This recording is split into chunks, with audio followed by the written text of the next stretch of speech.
They tried to make me go to rehab. I said no, no, no. Yes, I've been black, but when I come back, no, no, no. I ain't got the time, and if my daddy thinks I'm fine, they try to make me go to rehab. I won't go.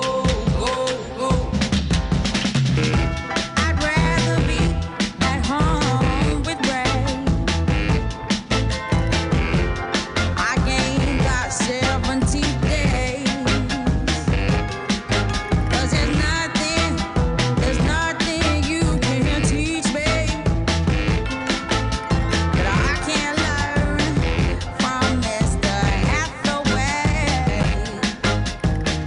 The unmistakable sound of Amy Winehouse. Song called Rehab, coming from the album Back to Black, which on this day in 2007, 19 years ago, this January the 14th, that album began a 2-week run at number 1 on the UK album chart. Quite frankly, with the number of singles from that album and the kaboom with which it landed. I mean, that was a big album. It introduced Amy Winehouse to the world. And as you know, we would lose her only a few years later. But gosh, what an album that was. Selling 3.58 million copies in the UK alone, becoming the second best selling album of the 21st century in the United Kingdom. Worldwide, Back to Black has sold over 20 million copies. And that, of course, makes a whole heck of a lot of sense to me because, again, of how big that album was. It is a Wednesday morning, 14th of January. Welcome to the show. Thank you very much for being here, spending some of your valuable time with us. It is the most valuable thing you have by way of commodities, and the fact that you're here means a lot. I hope you gain something. We reward you for that listenership. And I got to tell you, I'm coming in a little hot today. I've been hot under the collar since last evening, following along with that regional council meeting about the water. And the water issue itself is massive, but there's an issue within the issue. And I've been harping on this for a little while. And it came up at the meeting yesterday as well. And I want to share that with you, and I will before 9:15. Part of it, and I just want to make this clear right now, Kitchener Mayor Barry Verbanovic has become my favorite mayor in the region. I'm sorry to all of the other mayors, but Barry Verbanovic, you're number one in my books because of the issue that you raised at Regional Council yesterday. It's an issue that needs to be raised. We got an answer to the question that I've been asking for a little while, sort of, but again, we will get to that before 9:15 this morning, just after your Farwell Show 5 this morning. Quickly, an update on yesterday. We spent some considerable time on the show talking about snow removal, Grand River Transit's inability to clear transit stops effectively. We know it's been a bad winter, and we got to talking about some of the other peculiarities around the region. When I got home, because the weather was mild enough, I was telling you yesterday, I kind of left the crusty layer of snow on top of whatever was out there because it was just so slippery beneath. I felt like I was kind of winning, right? Keeping it from being so slippery. If you tried scraping that stuff off and then it didn't scrape right down, it got icier, yada, yada, yada. Got home yesterday, the temperature was mild enough, took everything right down to the wood. Things are in tip-top shape. But I got an email from Annie to Mike at 570news.com. And she said, Mike, you were bang on yesterday with your comments regarding the snowbanks that are created with the trail plow. I live with a multi-use trail in front of my house. The boulevard is not wide, maybe 2 feet. The street plow comes by and dumps street snow on the boulevard, which falls on the trail. The trail plow comes by and dumps that snow, plus the snow that naturally fell on the trail, into my driveway. Last week, I saw the trail plow scrape the snowbanks along the trail, lift its blade, and drop that crap in my driveway. Really? Can we revisit this topic sometime? It happens to me every year. I get triple windrows in my driveway. 1 from the street plow, 2 from the trail plow. This is an issue. And I've decided what we need, and I'm only half joking about this, what we need is a winter czar here in the region or in our individual municipalities, because my beef was with whatever the city of Kitchener has done on East Avenue leading up to the Kitchener Memorial Auditorium. So from Frederick Street right through where the Odd sits at 1963 Eugene George Way. It doesn't make sense to me how, look, the street got narrowed. I understand we want people to be slower. The infrastructure underneath needed to be improved. I understand that too. But what's been added there is what I will describe as a multi-use trail. So you've got a house, a sidewalk, a boulevard, and then a multi-use trail, and then the street. And the plow trail, or the trail plow, comes along and clears that multi-use trail, but then it creates little snowbanks on either side of the trail. And the city doesn't give a tinker's darn about those snowbanks. And all of a sudden it becomes what? The homeowner's responsibility to clear that little snowbank between their sidewalk and the road, or the sidewalk and their driveway. Like, I'm very puzzled. Very puzzled. And the snowbank, of course, as the winter drags on, gets higher and higher. And if you're a walker, which I am on a daily basis, and I'm very lucky because I can step over the snowbanks even when they get a little higher. I remember the first time we got to one, Rosie and I, and she kind of looked at me. She's like, what are we doing here? I'm like, just go. You're spry. You can hop up on this thing and over the other side. So we did. But the city has created this problem all by itself. And I don't think homeowners should be expected to clear these additional snowbanks that get created. So to the idea of a winter czar, I think every time we come up with one of these ideas that we think is going to make life better on this street, that street, or the other street, or whatever infrastructure we are creating, it needs to be looked at through the lens of, yeah, but what happens when it snows? What happens over the course of a winter? Because in some of these cases, it just, to me, defies logic. And clearly Annie is suffering from the same thing. I'm sure she's not alone. And I personally am not suffering. It's just a nuisance. But there are others who would not be able to get over that snowbank that is created by the creation of this trail and the city's plowing of it. Make it make sense to me is all I'm asking. Okay, to your Farwell Show 5 for this Wednesday morning, the 14th of January. Number one, a marathon meeting at regional headquarters yesterday, and it was all about the water. Most people appearing at the meeting were from the business and development community, warning regional officials that failing to move quickly will cost us as development turns away and skilled trades leave to work elsewhere. And this shortage of workers could last for years into the future. We will do a deeper dive on the issue when Rob Deutschman joins us for some political R&D at 11:30 this morning. Number two, the large encampment at Weber and Victoria in Kitchener that gets so much attention here in the region. Well, it's got a lot of company. New estimates suggest there are 2,000 encampments across Ontario as homelessness has increased by 8%. An estimated 85,000 people are homeless in this province, and half of those have endured extended periods of homelessness of longer than 6 months. Indigenous homelessness has almost doubled since 2021. The report from the Association of Municipalities of Ontario suggests the province has underinvested in income security, mental health and addictions support, and affordable housing.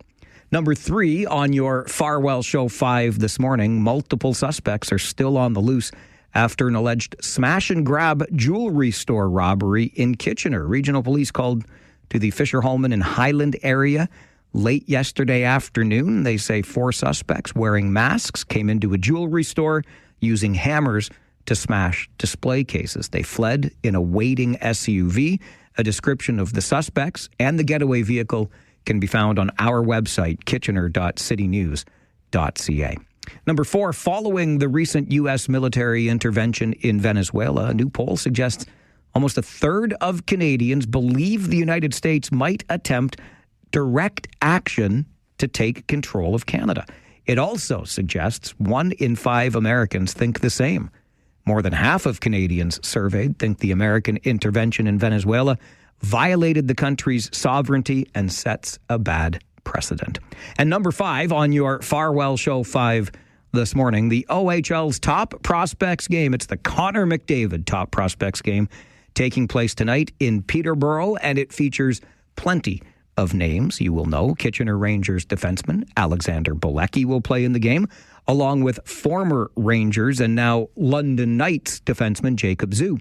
Rowan Henderson, who's a native of Wellesley, and if I'm not mistaken, the Wellesley native, Rowan Henderson, works at or has worked at Animaze. I think I'm right on that. Anyway, Rowan now plays for the Sudbury Wolves, and he's going to be playing in tonight's top prospects game in Peterborough. Also, Kitchener Rangers coaches Jussi Ahokas, Jeff Krzakis, and Brad Flynn will be behind the bench for the Western Conference at the game, alongside head trainer and equipment manager Dan Liebold and athletic therapist Nick Lichty, because nothing, and I mean nothing, says congratulations on your success. Here's a winter's night in Peterborough. And that is your Farwell Show 5 for this Wednesday morning, the 14th of January. Okay, I want to get to this issue. I want to have this conversation again because I am, at least to some degree, encouraged that somebody else has picked up this football with me, if you will. I have been saying for quite some time that I do not like the way our regional government has gone about the business of sharing information with us. By way of recap, briefly, what has been happening consistently of late is that media members get invited to a briefing, but they get invited individually. So a representative from 570 News Radio will have their allotted time to meet with regional officials, and then a representative from the Waterloo Region Record will have their allotted time, and a representative from CTV News Kitchener will have their allotted time, and so on and so forth. Everybody gets an individual briefing.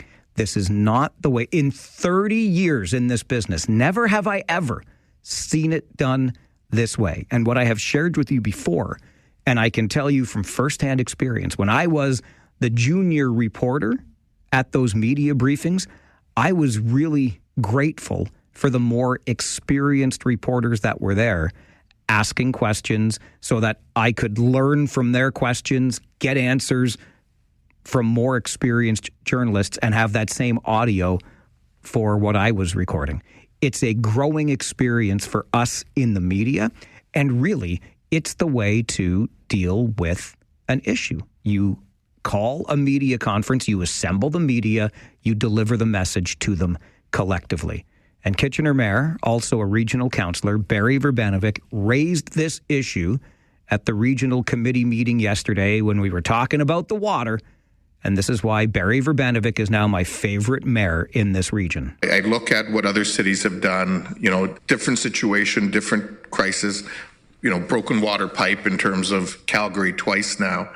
But the way they've handled it has been through a large press conference, everybody's together, all the media's hearing the same thing. They're, feeding off each other in terms of the questions that get asked. It really creates for more transparency in the whole issue. My understanding is that's not the approach that we took. We took the approach of one-off meetings with individual media outlets that really, does not allow for that same treatment. And that has been a source of concern. It's a source of concern for me. I believe it's a source of concern for transparency and our local media. So I want to understand how we got there. How did we get there? Because yes, it is a source of concern for me. And I will admit, I don't represent all media. I can only share with you my experience, which I did before. In 30 years attending media conferences, I have always been in the company of my colleagues in print, in television, you name it. These days, on blogs, whatever it is, we are there collectively. This is a source of concern for me. I'm not going to claim to speak for other media, but Mayor Verbanovic, I think, is spot on with this. Thank you, my favorite mayor in this region, for getting it. You understand. The best part now is, and so there's the good, because brace yourself. I am some kind of fired up about this morning because Mayor Verbenek said, I want to know, like, I'm curious, how did we get here where we're holding media conferences in this manner? And we got an answer at that committee meeting yesterday. So in thinking about how to work best with our media partners to inform the public, this is a very highly technical issue, as I think many people have iterated today. And so, to use Calgary as an example, a water main break is a fairly simple infrastructure issue for people to understand. When we're talking about a very complex methodology with a very large number of factors, we really wanted to be able to give media the time to really in-depth understand, to have a conversation, and also to recognize that different media outlets have very different needs. And so we know through working with our media partners that sitting down with a few, fantastic reporters at the Record, they want to have a very different conversation than our friends at CTV or those who work at 570. I want to be very careful in how I characterize this. And I don't mean to be indelicate so early in the day.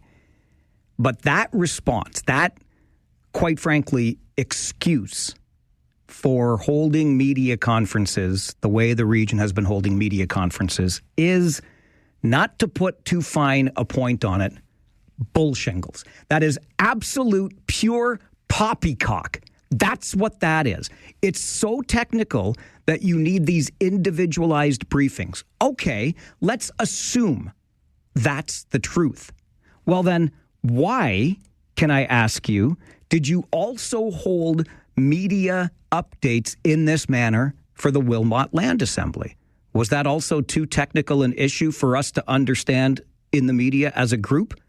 How about the amendments to the site-specific bylaw to clear the encampment at Weber and Victoria? That was also a media briefing to which we, in the media, were all invited individually. Speed cameras. That was too technical for us to understand as a group. You couldn't present that information to the media collectively? But this is too... So if this is too technical, then the Wilmot Land Assembly was too technical, the speed cameras were too technical, the site-specific bylaw was too technical. Are we all morons in the media? Is that the mess? I don't know. I'll tell you what this is. I will tell you exactly what this is.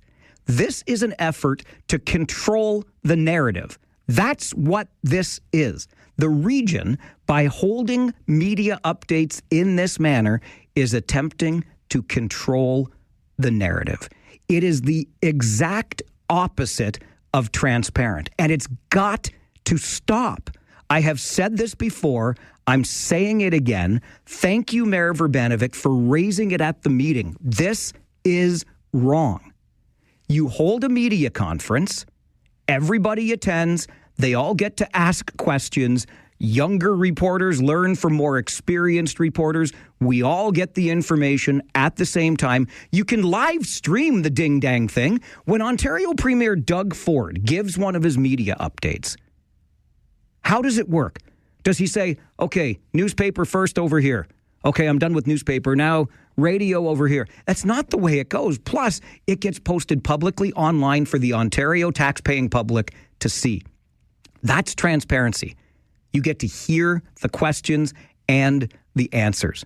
Quite frankly, this is the least efficient way of holding a media update. I'm glad that we are paying salaries to people at the region whereby they can clear their schedules for a day to do a media update. You could get it all done in an hour or an hour and a half at most instead of an entire day. And then, I don't know, you could do your damn jobs. How do you have this kind of time? How do you control a narrative like this? It is wrong. It's wrong. Look around any other update anywhere and look how the media is approached. I'll use my favorite mayor's city as an example. When Kitchener launched its Support Local, Elbows Up, they had the swag to show off campaign. What happened? All of the media got invited to the media conference. when the Build Now organization, in cooperation with the city of Waterloo, announced the finalization of that land transfer so that the project could get underway out at Rim Park. What happened? All of the media was invited to a big media conference, and we all listened in on the information. Hell, the region itself during COVID held daily updates with the media on Zoom, but every media outlet was on the same meeting. The only reason that would change is if you are trying to control the narrative and you are not being transparent. So my question to you, Region of Waterloo, what are you hiding? What are you trying to hide? This is shameful. It's the Farwell Show, 570 News Radio and Rogers TV. The minute we start this show every day, we push a little button. And when we push that button, our phone lines are wide open. So you can tell us what you think about the issues of the day. The conversations are always more interesting when they're two-way. And so with that in mind, we go to the phones because Tony is with us this morning. Morning, Tony. Morning, Mike. I love it when you're all fired up. Oh, my goodness. I might need to take a blood pressure med. I am still feeling it. Whew, sweating in here. Yeah, I don't blame you. It's funny. I mean, you're 1,000% correct. The only time they're transparent is when they're looking for votes. I mean, it is shameful to do what they're doing. I mean, you're exactly right. What are they hiding? I mean, they're obviously hiding something if they're segregating you guys and bringing you in one at a time. Exactly. I mean, there's no reason for it. And I think that just gives it another reason why they, get rid of regional council. I mean, if they're not going to be transparent, why are they there? Tony, it's a great question, and I'm all for one level of local government. This is something that it needs to change because it smacks of secrecy. It really does. Doug, good morning. Hello, Mike. Well, I was going to say what Tony just said. You were pretty fired up, but I know something? You are 100% right. And I mentioned the other day I worked for a newspaper. I worked for several. At different times I was council, board of education, various organizations like that. And, things moved so much different in those days. There were information sheets that were handed out ready for you to look at so you could compose your questions without having to go through all the rhetoric. And meetings seemed to move a little smoother as well. But there was none of this too technical. That's why you have briefings so you can explain, not so you can control. So I just wanted to let you know I'm right behind you on this. Something needs to change because I keep seeing unbridled development all over the place, and you can't do that without taking into account what has to be done to provide services, especially water. Yeah, you're absolutely right about that, Doug. And again, we'll talk more about the water issue specifically at 11:30 this morning. But I want you as the public to benefit from this too. Again, just think of Premier Ford when he does media availability. All media is there, print, newspaper, radio, TV, and it's streamed. The region can do this too. Mary, I only got about 30 seconds, but good morning. Okay. The leader at the helm of this group is Karen Redmond, and she's been in politics for a long, long time. I think there should be term limits because I think you get too comfortable in your position, and you're never getting new ideas. Term limits, darling. All right. Bye, Mary. Thank you, and well done keeping it to 30 seconds. I'm not opposed to the conversation around term limits, but I also want to say I don't know that this is coming from council's perspective. I think this is regional staff conducting media briefings this way. And so I'm hoping that the councillors, and I know damn well you're listening, fix it. Get this straightened out because it's not right what's happening. It's the Mike Farwell Show, 570 News Radio and Rogers TV.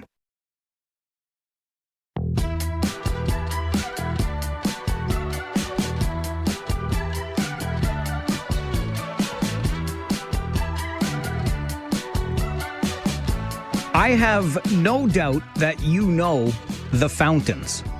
Although, in fairness, you may not know them as fountains these days because they have not been operating for a long, long time. But at one time, They were a gateway to the city of Cambridge, right there at Hespeler and Pine Bush in front of what used to be Nob Hill Farms. I know we're going back in the history books just a little bit, but something that should be so significant in the city of Cambridge has been left to just stand there like three concrete structures stretching into the sky. And at least one councillor in Cambridge is wondering if it's not time we got these things working again the way they were intended. That councillor is Ward 7's Scott Hamilton, and he joins us this morning for a conversation. Scott, good morning. Good morning, Mike. How are you doing today? I'm doing all right, thanks. How are you? You know the old joke that your little kids are like Petri dishes? Well, it's not a joke, Mike. It is serious business, so I'm definitely feeling that today. You're hanging in there, though, and you're making time for the call, and I appreciate it. Those little, Absolutely. Yeah, they're germ factories. They 100% are germ factories.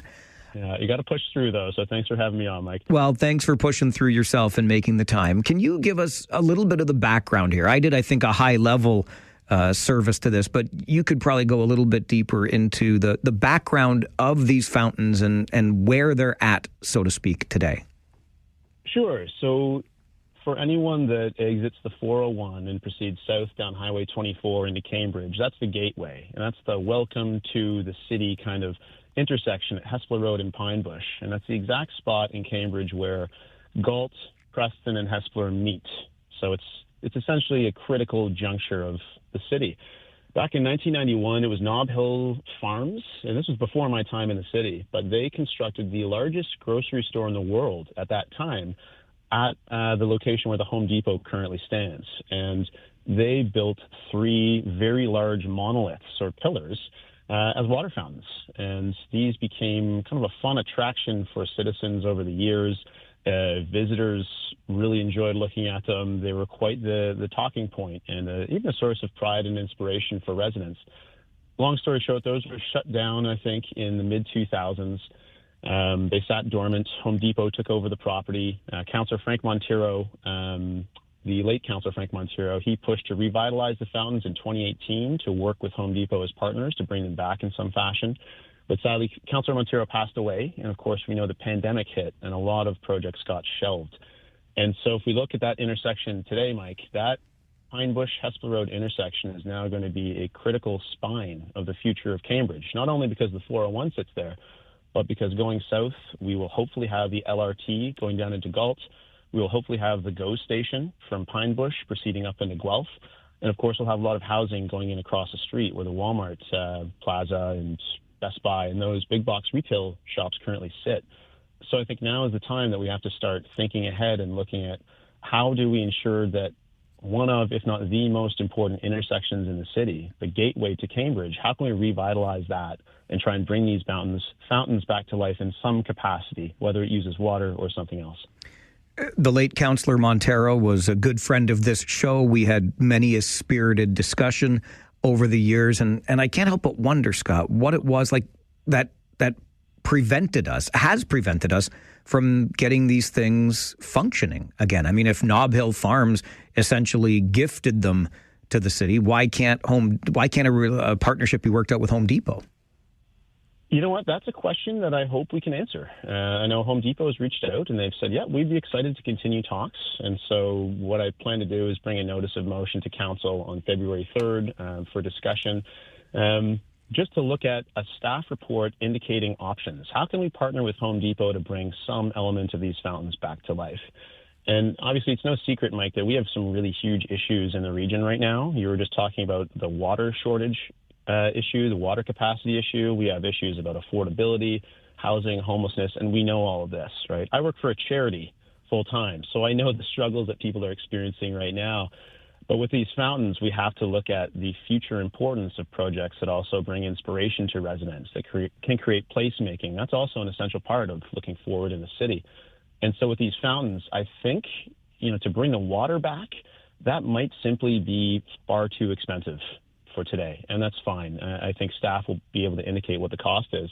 But what are the options we have? Like, people have suggested we could bring in LED lights and LED screens to simulate water and night and day, project images in certain times of the year. We could add architectural elements. We could add signage. We could add flags. We could have different attractive materials that we see in other key pieces in the city, like the old post office. So the spirit of this motion is really to look at what used to be 3 architectural central pillars of the city and bring them back to life in partnership with Home Depot in a way that can still inspire our residents today while ensuring visitors have a positive, memorable experience of Cambridge so they come back tomorrow.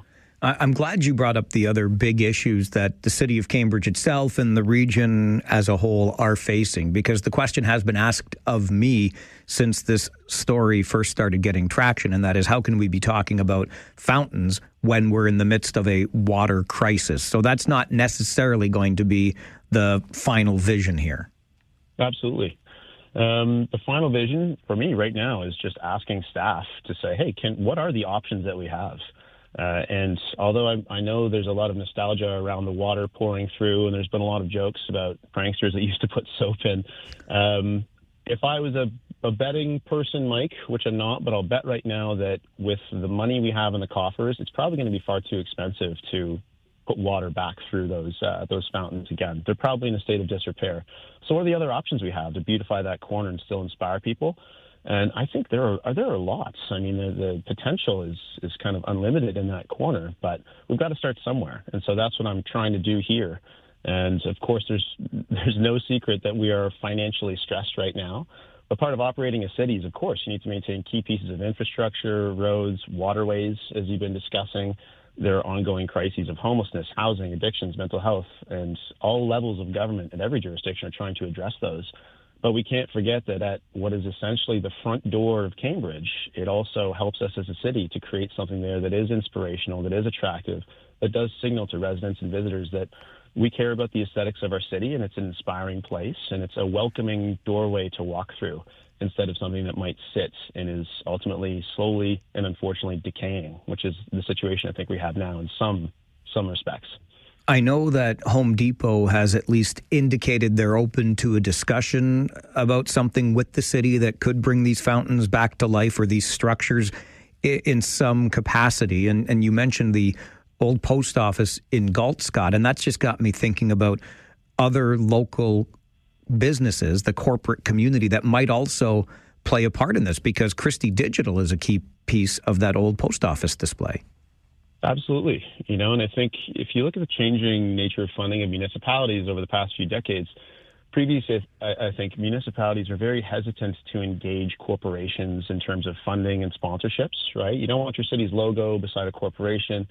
Over the decades, I think that circumstance has just changed due to not only the proliferation of companies out there, but the key role that local industry plays in our economy, and also the reality that municipalities are broke everywhere. And so municipalities are now leaning quite heavily, I think, in some situations on corporate sponsorships to say, hey, if you help fund this room or this facility, we'll put your logo up and we'll be proud to display it because you're helping us create a key piece of social or physical infrastructure for our city.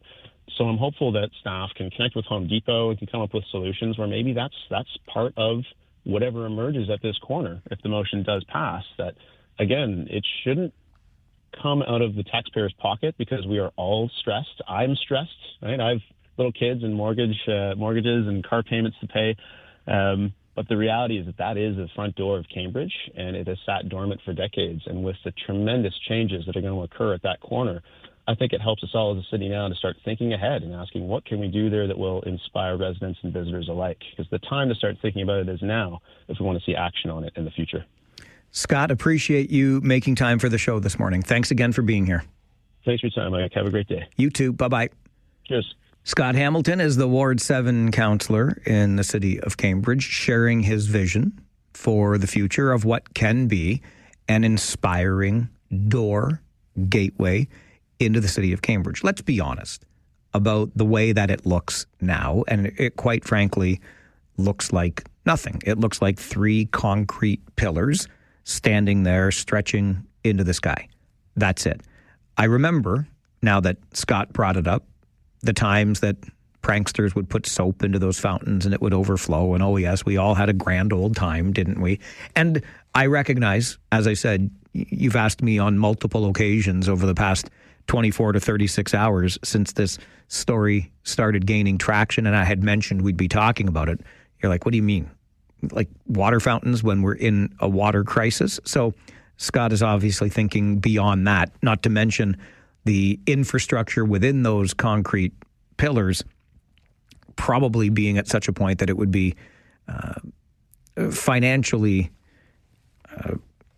we would not want to invest in that. It just wouldn't be viable financially to repair everything and get water flowing again. So what else might we be able to do? I like that idea of some sort of projection. I mean, think of what people just do on their own properties around the holidays when it comes to light shows and music and whatnot have you. Think about what they've done, and it's fantastic at the old post office in Galt with the help of Christie Digital, a company right here in our region.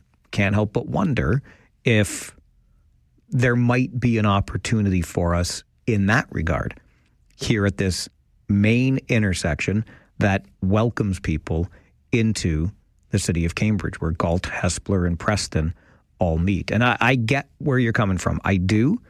In the midst of all of these other big issues that we are dealing with, who in HE double hockey sticks cares about some fountains in Cambridge? But I'm that guy, and you've heard me say this before about nice things. If we don't build some nice things, like think of the last time I seem to recall bringing this up was when they were expanding onto the Waterloo Memorial Rec Complex. I'm like, you have to have nice amenities for people. You have to. I'm a big supporter of public art. I know it comes up often as, waste of money. Why are we spending this much on that art that makes no sense to me or that I don't like? Well, because it makes places nicer, even if you don't really notice it. Even if you're commenting on it to say, I don't like the way that it looks. It's something there for you to look at. It's those little things. And I believe in this firmly, that if you don't have those nice little things in your community, it becomes a very dreary and boring and uninspiring place to live. And that's not the kind of place I want to live in. So hopefully we find a way forward here that is not cost prohibitive, and we can rejuvenate the fountains at Hespeler and Pine Bush in Cambridge. But maybe you feel differently about this, which is why I always keep the phone lines open to hear from you. Is it too low of a priority for you to even bother with right now? Or should we bring this feature at a key Cambridge intersection back to life to inspire the next generation of Cambridgeites? Let me know. This is the Mike Farwell Show, 570 News Radio and Rogers TV. The reality is that is the front door of Cambridge, and it has sat dormant for decades. And with the tremendous changes that are going to occur at that corner, I think it helps us all as a city now to start thinking ahead and asking, what can we do there that will inspire residents and visitors alike? Because the time to start thinking about it is now if we want to see action on it in the future. Scott Hamilton is the Ward 7 councillor in Cambridge. Joins us this morning to talk about those fountains that are still standing there, but not running and haven't been for these past 15 or more years at Hespeler and Pine Bush. These fountains, when originally envisioned, were a gateway into the city of Cambridge, but now they just stand there as three concrete monoliths doing, quite frankly, nothing. And you can read into that what you want and make all the jokes about municipalities and doing a lot or doing nothing all you want. But I think this is an opportunity for us to create something meaningful. It may not be water, given everything that's going on with the water crisis in the region right now, but something to re-energize that important corner in the city of Cambridge and get us recognizing once again that this really is the gateway, the welcome into the community. And as much as there are other huge community issues that need to be solved, I do believe we have the ability to walk and chew gum at the same time. 519-570-2545, star 570 and 1-800-570-5715. Russell sends me an email to Mike at 570news.com. He says, you know what else looks nice? People not having to sleep outside because they have nowhere to go. Until we can solve that problem, art must take a back seat. And you know what, Russell? I hear you, and I get it. I've been thinking about the issue of homelessness and people sleeping outside for quite some time. In fact, you'll read my most recent thoughts if you're interested in reading them in today's edition of the Waterloo Region Record, and I've shared them with you here before. This is a problem that needs to be solved collectively by every level of government. And until we solve it, there are a lot of things that should take a backseat. So I hear where you're coming from, and maybe that is where we're at. We have problems of such magnitude that we need to deal with the big ones and let all of the other stuff take a backseat for now. Because until we solve the homelessness, things aren't going to look nice no matter how much lipstick we slap on it, to coin a phrase. Let's go to the phones. LaQuasia, good morning. Good morning. How are you? I'm well, thank you. How are you? Good. Just on my way to work, actually. Oh, thanks for calling in. Yeah, no problem. But I think it would be a great idea if we had those, had them back, whether it be, the fountains again or even something else, just because it's, welcoming when you come into Cambridge. Every time I pass it too, my kids are always wondering, what are those? And I'm like, there's water fountains. They used to be water fountains. They used to be, yeah. We can tell them those stories of back in the day, right? Yeah. And they're like, well, why aren't they working? I said, I don't know, honey. But maybe eventually one day they'll, have them back. And I think it would be a great idea, honestly. Well, that makes two of us. I don't know that Russell agrees with us, LaQuasia, but we'll see where it goes from here. It's all right. Everyone is, has their own opinion, and that's completely fine. Absolutely. Thanks for calling in today. I appreciate it. Yeah, thanks. Thanks for having me. All right. Great to hear from you. On your way to work, picked up a conversation that sounded interesting, wanted to weigh in on it. That's what the show is all about. And hey, if Russell says, you know what, until we solve the homelessness problem, art has to take a back seat, totally get it. Like I was saying just before we answered that call from LaQuasia, we are in the midst of, it is a crisis. I shared with you on the Farwell Show 5 this morning that homelessness is up 8% across the province. An estimated 85,000 people are living without shelter in Ontario. There are some 2,000 encampments across just the province of Ontario. That is a major issue that needs to be addressed. So while we address that, does everything take a backseat? And remember, I think LaQuasia's point is a really good one insofar as the kids asking, well, what are those? Right? And I'm sure it's not just her kids. How many of us just see these? Maybe we don't even notice them, which is also a problem, right? The opportunity to create this welcoming, significant gateway into one's community, I think is valuable. And I think we could take advantage of that opportunity while we continue working on the other big issues that exist.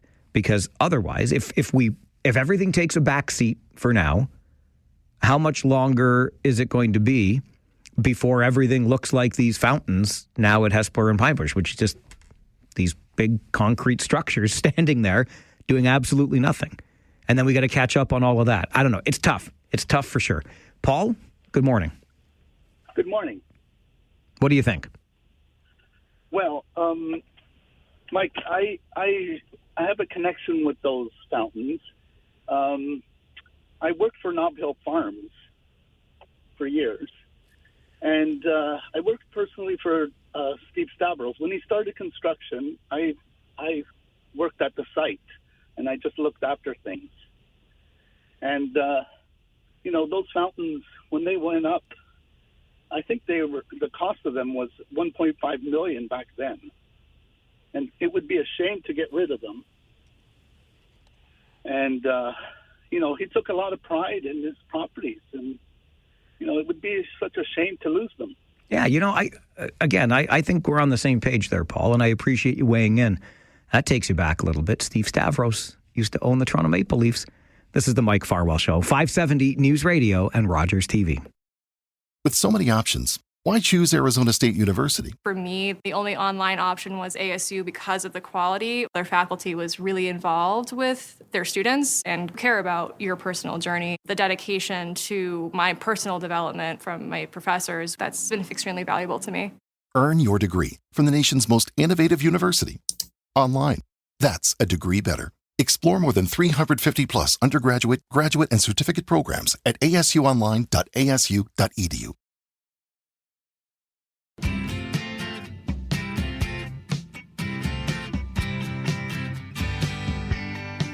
One of my favorite places to go and read up on things happening up there.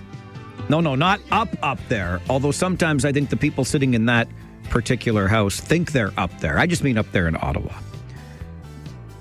Slight tangent there for you. But one of my favorite places to read all about that is Blacklocks. Blacklocks.ca.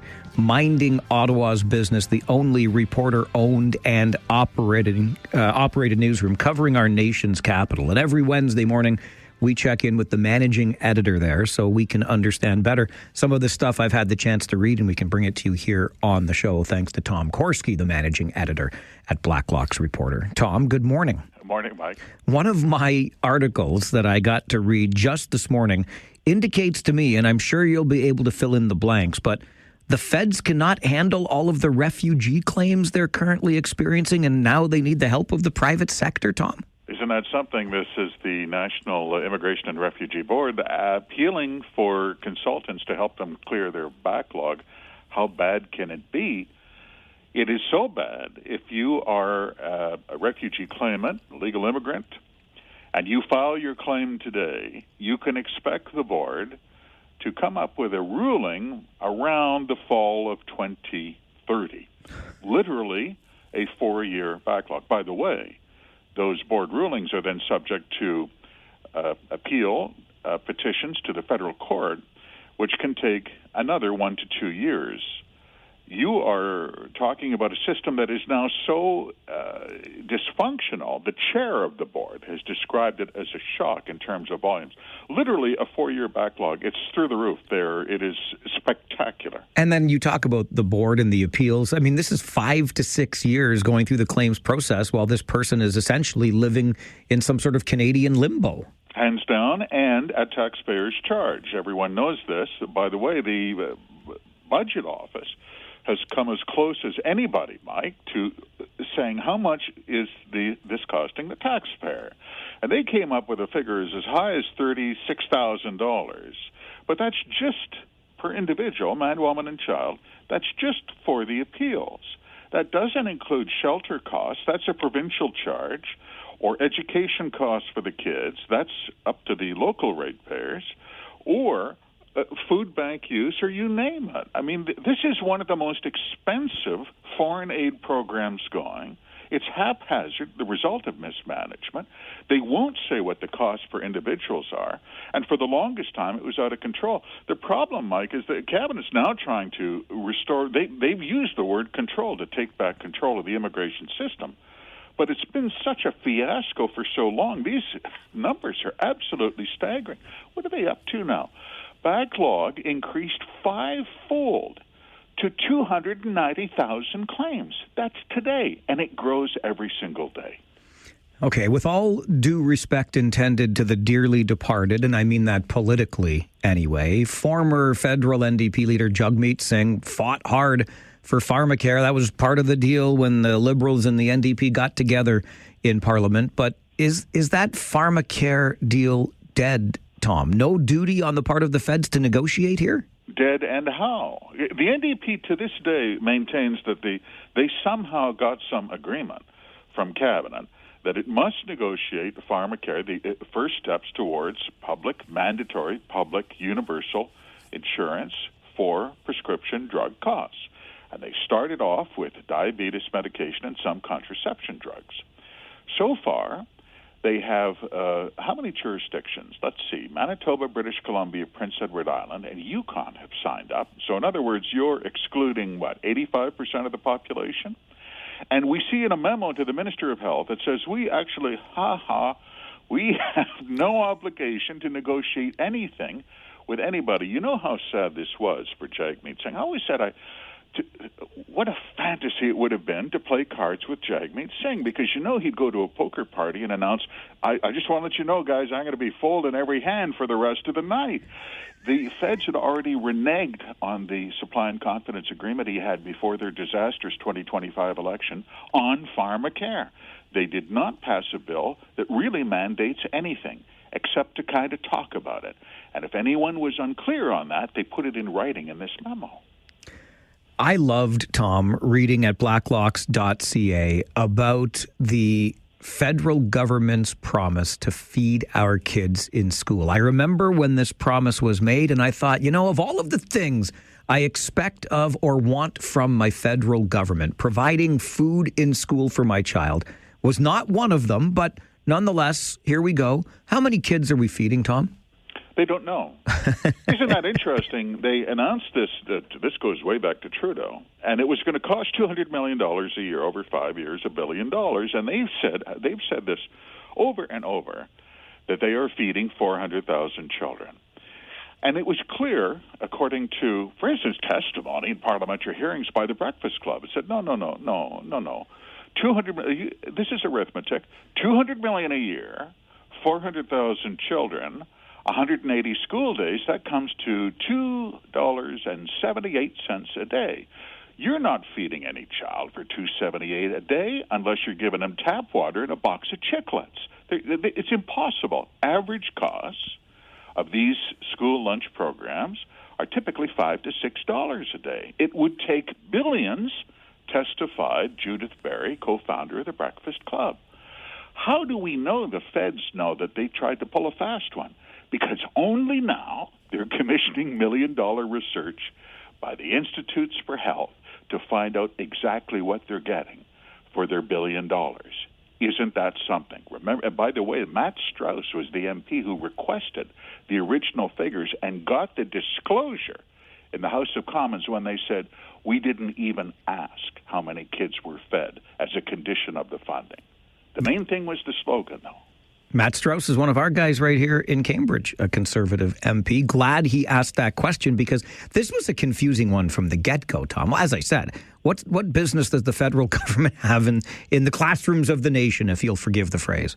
No, the provinces and territories were already doing it, and doing a pretty adequate job. Charities were already on the job, but you say that's fine. If it was the decision of Parliament and Cabinet to fund that, and the Prime Minister called it a game changer, then go ahead and do your homework. Or was it just a performative skit in front of the cameras with a teleprompter? I don't want to let you down, Mike. It looks that way because they threw money at the problem. The current Prime Minister has said they have to stop that. You're spending money without any interest in results. And every time you're called on the subject, housing, school food programs, immigration, they say, well, doggone it, look at all the money we spent. That's what they did. That's what happens when we focus on process over outcomes. Okay, one more I just want to touch on before I let you go, and that is Correctional Services Canada, Tom. Our federal prison system is unsustainable? Very expensive. Anyone who's looked at it has said so. And it's interesting, there haven't been any parliamentary hearings on this. I'd be surprised if that is not remedied quickly. Here is an access to information memo we see to the commissioner of the federal prison system, the Correctional Service. And they said that, why don't I just read what the memo said? The current portfolio is not sustainable, quote, end of quote. They don't name which prisons they would close, but their problem is they have fixed costs over $3 billion a year. They have about 16,000 jail cells, about 14,000 inmates, about 11,000 guards. They have calculated, the correctional investigator, he's no friend of the Correctional Service, has calculated there are prisons, federal prisons in our country, where the number of guards outnumber the number of inmates. And what's the cost now? $436 a day. You find the war widow or the resident of the old soldier's home who gets a federal benefit of $436 a day, but prisoners do. That's an expensive system. Indeed it is. As always, Tom, we appreciate you keeping your eyes and ears on these stories. We'll talk again in a week's time. Thank you, Mike. Tom Korski, managing editor, the Blacklocks Reporter. You can read it like I do at blacklocks.ca. Well worth the subscription. It's the only reporter-owned and operated newsroom covering our nation's capital, and it is just chock full of all kinds of things that make you go, I don't want to belabor the point, but I remember saying from the get-go, wouldn't it just make more sense when former Prime Minister Trudeau announced this school nutrition program? Look, we know that there are kids in need of these sorts of supports. I'm not knocking that by any stretch of the imagination, but what on earth does the federal government have to do with that? Why, if you realize that there are these gaps, don't you find ways to put money into the pockets of people who are having difficulty providing proper nutrition for their kids for the school day? What about that? You could target such a program. You could offer the tax relief. But I digress. What the hell do I know? I just sit here and share the news of the day with you. Tom Korski from Blacklocks Reporter joins us every Wednesday morning at 10, minding Ottawa's business. Check out Tom's work and his colleagues at blacklocks.ca. Okay, we're going to take a quick time out. When we come back, an update on a story we told you last week here on the show, and unfortunately, it's not ending well, and it just drives home again the magnitude of the homelessness problem here in our community. Plus, they're making progress. Have you seen the progress being made to finally, after years, after constantly calling for these safety improvements, is it going to get a little safer on Trustler Road at the Expressway? We'll talk about that coming up. It's the Mike Farwell Show, 570 News Radio and Rogers TV.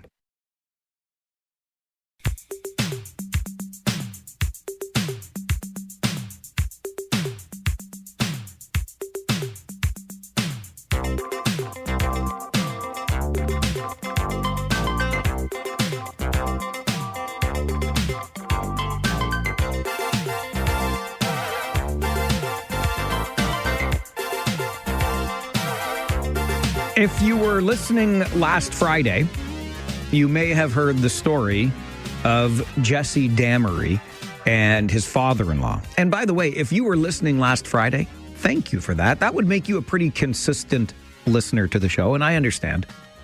You're busy. Time is of the essence. Your days are packed. I totally get it.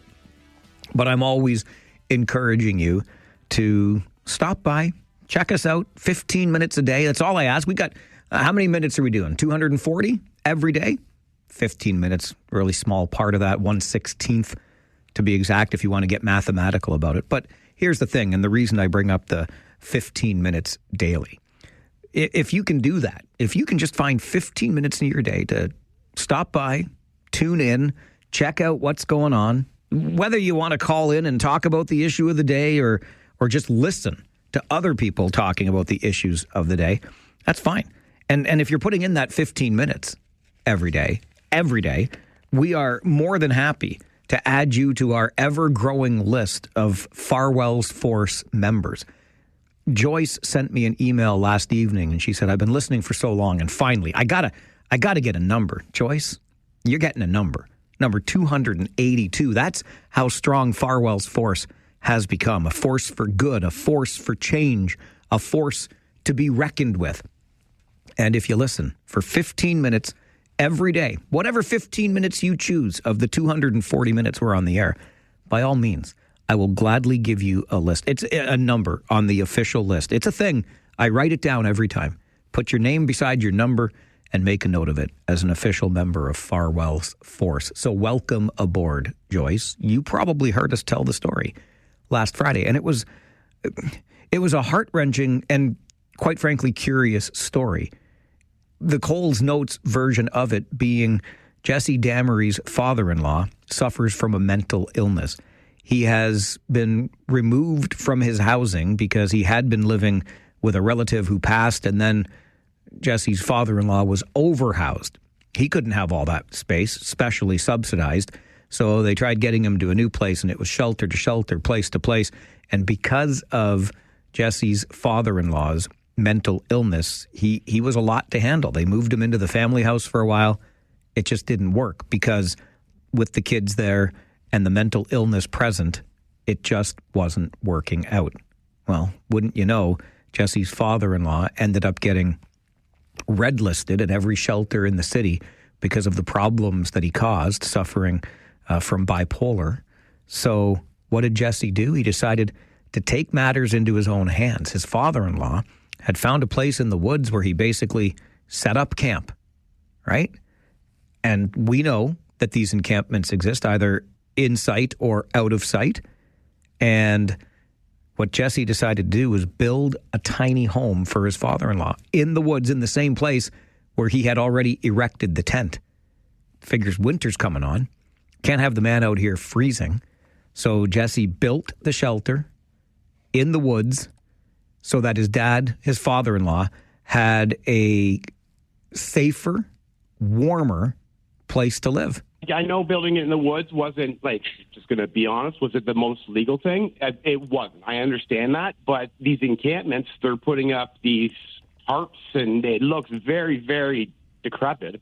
So what's the difference between building yourself a home out of tarps and just stitching it together, or just having an actual little mini home done that is to code? We had the fire marshals come out 2 days ago because I put them a wood stove in. They inspected everything, and they said, hey, I don't see anything here that's against code. Here's a free fire extinguisher. Here's a free carbon monoxide detector, and have a good day. That was then, but this is now. We shared that story with you last Friday, and Jesse informed us yesterday that police and other officials attended his father-in-law's tiny home in the woods and gave him 24 hours to vacate the premises, or they're going to tear down the small home that Jesse had built. When they asked what's he supposed to do because he has nowhere else to go, it's not our problem. You've got 24 hours to get out of the tiny home that your son-in-law built for you and find another place to go. It's interesting to me that the other place to go could be, I guess, a fuller, more established encampment if Jesse's father-in-law can manage that congregate setting, but because those encampments aren't being dismantled and removed everywhere, but the tiny home in the woods can no longer stand. And as of today, Jesse's father-in-law is going to have to find another place to go.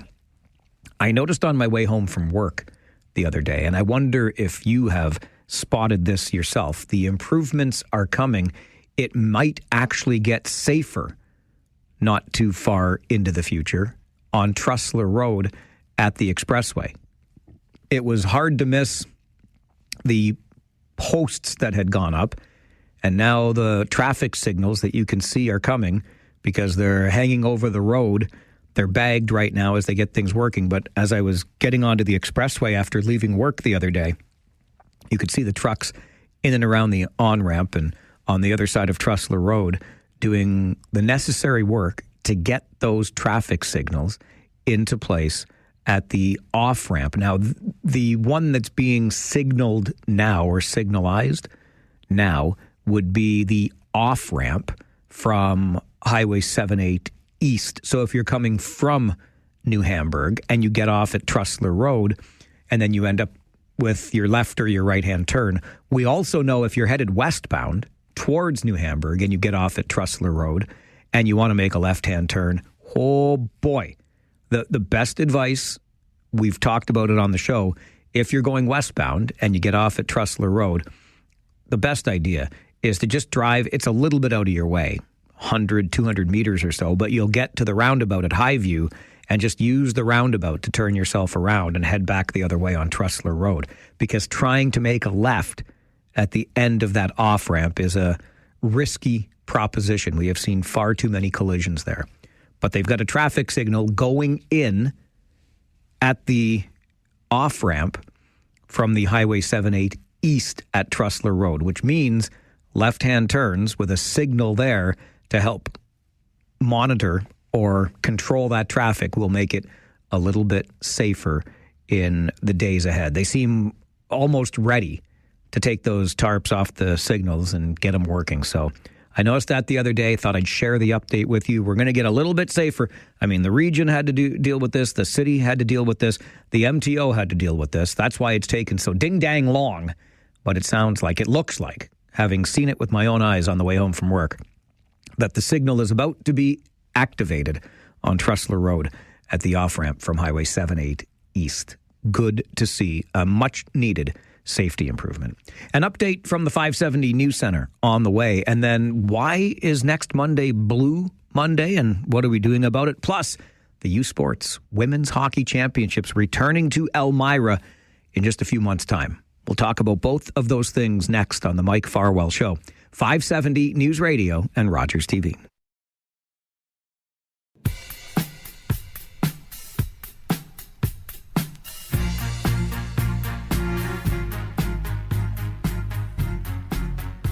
Next Monday, the 19th of January, is what's known as Blue Monday.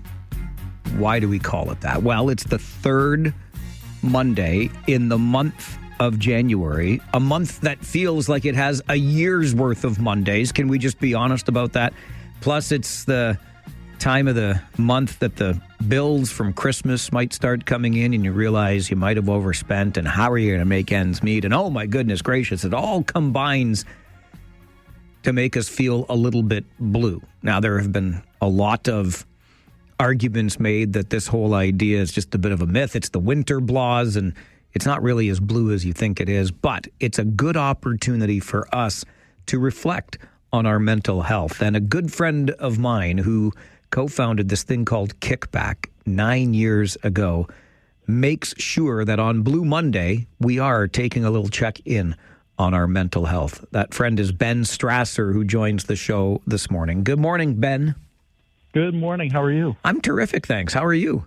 I'm doing great, thank you. I'm glad to hear it. I thought this was number 6. I guess I can't count. 9 years ago, you kicked off Kickback. What was the idea behind it, Ben? Why did you start this? It was really just because we were looking to start conversations around mental health, and thankfully at the time we had the relationship with Patty and with Rogers, and we pitched the idea to do this marathon with Blue Monday and people struggling this time of year. It was how can we show them that they're not alone and that there's a lot of people struggling at this time of year, and you just by opening up and sharing what you're struggling with, you can really take the power away that holds over top of you. When you first conceived of this idea, this television marathon on quote-unquote Blue Monday, did you think it would be a one-off? Did you imagine that 9 years later we'd still be talking about this? No, not at the time. That was not. I don't think we had any clue what we had done or what we had agreed to do or what we had pitched at the time. Like 12 hours of live TV was a huge undertaking, and I think it wasn't until the end of it, which I think we learned pretty quickly, that it was going to be something that we were going to attempt again the year after, because of the community that was built and the conversations that were had both on air and off air, that this was something that was important and that we would be doing again. You talk about that first year and maybe not even knowing what it was you were undertaking, and not to get too technical in all of this, but the idea fascinates me from the inside, Ben, because I think from the outside viewers hear about this and they think, oh, that's pretty cool, a 12-hour TV marathon. And then you're on the inside of it and you're like, holy bleep, a 12-hour TV marathon? Yeah, when do I pee? Yeah. It's a huge undertaking, and there's so many people involved to be able to make something like that happen. And now we do 6 hours of pre-recorded conversations. But the sheer amount of people, like I think in that first year we might have had like 90-something guests involved, and myself and a couple others had hosted, and then plus all of the incredible people at Rogers that helped make this happen, both just technically even to pull something like this off. It's an incredible feat for sure. So this year, next Monday the 19th, is Kickback, Real Mental Health Stories, presented by the Canadian Mental Health Association, Brant Haldeman, Norfolk. It's going to run from 1 until 7 on Rogers TV. take us through what we can expect during Kickback this year, Ben. Yeah, so each hour is broken up into different themes. So the first hour is men's mental health. The second is women's mental health. The third is family and youth mental health. Addiction and recovery and homelessness is also discussed. Grief and bereavement, and then also a more specialized category of mental health. And it's really, each year I'm absolutely blown away by the courage that the individuals that come on to share with me on TV and in these recorded interviews, to share their deepest, darkest moments in the hopes of helping others overcome obstacles. It blows me away. And we do have a lot of new faces this year. Something that has been really special too has been just the amount of men that have reached out to share what they're navigating and struggling with. And I'm just really encouraged by that, because men need to know that they can be vulnerable too. And over the course of the 10 years, we've seen a huge shift with that here. We have stories of just incredible resilience and lived experience, navigating personal growth, and just things that I think a lot of people think only happen in movies. But these are real things that are happening to people, and they're navigating and they're overcoming these things. And I think that there's just a lot of people. I love the backpack analogy. There's a lot of people that are walking around and that we see on a day-to-day basis that are carrying extremely heavy things, and you wouldn't know that they were unless you were to talk to them and have that conversation with them. But it's been absolutely just amazing to hear these stories, and to have be able to be the person that helps share these stories has been a really cool experience once again. I love that backpack analogy. I've usually myself called it the suitcase, but we are all carrying one, or even just rolling it on the wheels, and it might be heavier for some than for others. But if we can keep that in mind, Ben, then when we meet people, we might meet them in a more meaningful, understanding way, because their suitcase or their backpack might be particularly heavy that day. Definitely. And I know myself, over the last couple years, I've been way more open with what I'm navigating and how I'm feeling. And it's really because of that openness, it's kind of given permission to others to open up and share and be vulnerable. And it's really it's deepened the relationships that I have. And it's just been really cool to have that. And even in just like the sharing on social media with what I'm dealing with, or this year we've shared a bunch of clips from the different interviews that we have, and the people that have commented publicly is wonderful. But there's also been a handful of others that have messaged me privately and said, you know what, I just really appreciate this conversation, and why, and is there what else is out there for me to be able to help navigate this, or maybe my son's struggling with my daughter or husband or whoever is struggling, and I just would really like some help in navigating this. And I've been able to connect them with the amazing people that are operating in this world that are there to be able to help. I think that's one of the great things about mental health, because we are talking about it so much more. There was a time, and really, relatively speaking, not all that long ago, Ben, that we would never have conversations like this, especially a couple of dudes like you and me being willing to open up, show that vulnerability. And the more we normalize these conversations, the better. And I think that's what Kickback is all about.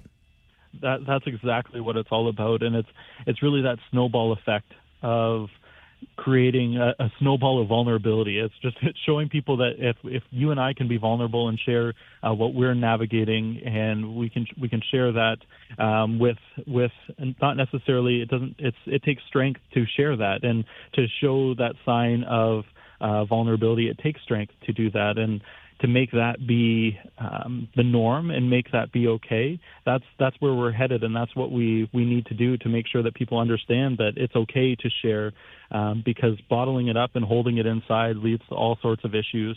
And often, in my experience, kind of being able to share the things and what I've heard in the stories, and being able to unload that backpack, it makes life a lot simpler to be able to deal with, and it's a lot more approachable then. Aside from going from a 12-hour live TV marathon down to a 6-hour produced marathon, which will air again next Monday from 1 until 7 on Rogers TV. How has Kickback evolved over the years, Ben? I think that the conversations have become a lot more, they're a lot more personal. And because of the work that we've done over this period of time, I think there's a lot more people that maybe wouldn't have shared their story before, but are feeling a lot more comfortable to be able to do that. And we're really focusing on providing people that maybe haven't been on the show before to reach out and give them the opportunity to be able to share. And one that I'm particularly proud of is my cousin Nolan. He is 15 years old. And he came on to share, and he actually reached out and said, you know what, I really want to share about the importance of medication and what that does for me and what I struggle with anxiety and what that looks like. And he came on and he shared, and I was just so blown away by his courage to do that. And the other piece this year is we actually went out of studio and went into different community locations around Brantford and Brant County. So we were in coffee shops, we were in a yoga studio, a bike shop, and then also a restaurant, and just really bringing the conversations to where we all operate every day. And I think that really encouraged the conversations to happen inside of those spaces. Love the work that you do, Ben, and I'm so glad we could talk about it again this year. And I'm sure we'll be celebrating a 10th anniversary of more of these meaningful conversations a year from now. Thanks for being here this morning. Thank you, Mike. I appreciate it. Ben Strasser is the co-founder and host on Kickback. It happens next Monday, the 19th, 1 until 7, right here on Rogers TV. It'll re-air later Monday evening, starting at 9. You can also find it online, and you can see interviews individually released there at kickbackwithus.ca, and they will run on the website kickbackwithus.ca throughout the day. Monday, January the 19th. Next Monday, Blue Monday, the 9th annual Kickback. Real mental health stories presented by the Canadian Mental Health Association of Brant, Haldimand, Norfolk. And our buddy Ben Strasser is the driving force behind it. A quick break. When we come back, we're getting closer. We've turned that calendar to 2026. How about a return of the USports Women's Hockey Championships? That's right. They'll be back in Elmira in just a few months' time. We'll tell you all about it coming up on the Mike Farwell Show. This is 570 News Radio and Rogers TV.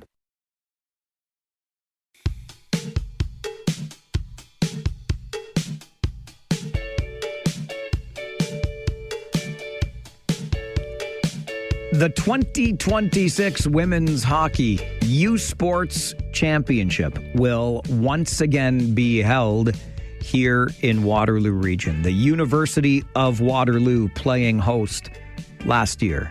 Oh, so close. Getting to that final game, settling for silver at the tourney. But what an inspiration for young female hockey players in this community. And what a treat for hockey fans in general, because this is high-level university hockey being played right here in the region of Waterloo. Once again, we'll do it in Elmira, the Dan Snyder Memorial Arena. The 2026 Women's Hockey USports Championship right here in our region for a second consecutive year. And a member of the steering committee, once again, making sure these championships go off without a hitch. Sandra Hanmer joins the show. Good morning, Sandra. Good morning, Mike. Thanks so much for having me on this morning. It's an absolute pleasure. Thank you for the work that you do in this regard last year and again this year to bring these championships and make them so meaningful in our community. When you look back on last year, I mean, what did we learn from that first go-round with these championships? We learned an awful lot with the championships. It was the passion and excitement of women's hockey within our own region, and to be able to support and show the best of the best at the university level here in town really was an inspiration for all the young female hockey players in our community, as well as, I think the men as well, taking a look at what's the art of the possible. We also really learned that Waterloo Region is a great place to host a championship of this caliber. And you know what of you speak, Sandra, when it comes to the inspiration for these young women hockey players, because you've got a pretty deep history in that yourself with the Waterloo Ravens, your own kids, etc.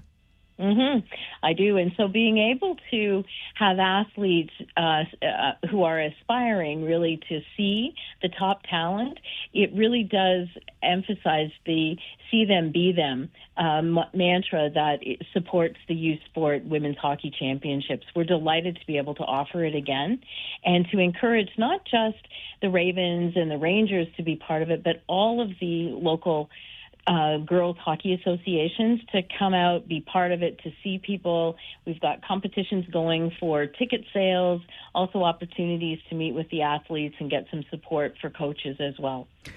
As I mentioned at the outset, you were also a member of this steering committee a year ago. I know these things don't just happen with the snap of our fingers, Sandra. What goes into ensuring that we as a community are ready for this tournament and it goes off without a hitch when it arrives in March? Lots and lots of planning and good support and teamwork. We're very fortunate to have strong leadership at the University of Waterloo in the athletics department, as well as students that are supporting many of our subcommittees. And so it's volunteers and people stepping up to want to be part of it or excited to be part of it. So I'm really proud of the steering committee that's moving forward, as well as the subcommittees that are making sure that everything goes off without a hitch. Where can we get more information, and when will tickets be available so we can start, kind of putting our money behind our support for this tournament? All of it. The websites are being updated. There is some information on the University of Waterloo website around the USports Championships. Tickets are not yet available, but will be soon. The dates for the tournament are March 19th to the 22nd, and hopefully lots of people will be able to participate. It is the end of March break for public and private Catholic schools, so hopefully lots will come. But focus on the website, university website, and more details will be coming. March 19th to the 22nd. And, along with the great hockey that we get to see, what kind of an opportunity is this, Sandra, for us as a region? It brings a lot. It exposes our region to the amazing things that we offer. So lots and lots of visitors will be coming. The teams are, with the exception of our University of Waterloo team, all the other teams will be coming from out of town. So it's an opportunity for us to really showcase what the region has to offer. We'll have many people visiting, many people using our amenities and facilities, restaurants, hotels, those kind of things. So it's an opportunity to really show what we're all about. I was talking to a colleague this morning who herself is a hockey mom, and she was there with her daughter, and she just talked about how exciting it was to be there with the Lady Rangers and the Ravens and all of these other girls and women's hockey associations around our community at the Woolwich Community Centre and the Dan Snyder Memorial Arena. What does that venue provide to us, Sandra? The venue is an amazing place to see the hockey, but to also interact and see what's happening with other teams. So a lot of camaraderie. It's a great facility with a pool and places for people to meet right in the heart of Woolwich Township. So it's lovely for people to see what else is happening in Elmira, and lots is going on in Elmira, as you know. Sandra, really appreciate your time on the show this morning. And again, the work that you are doing to help bring these championships back for another year. Thanks for being here. Thanks for having me. Sandra Hanmer is one of the members of the steering committee bringing the 2026 Women's Hockey USports Championship back to Waterloo Region. We hosted last year.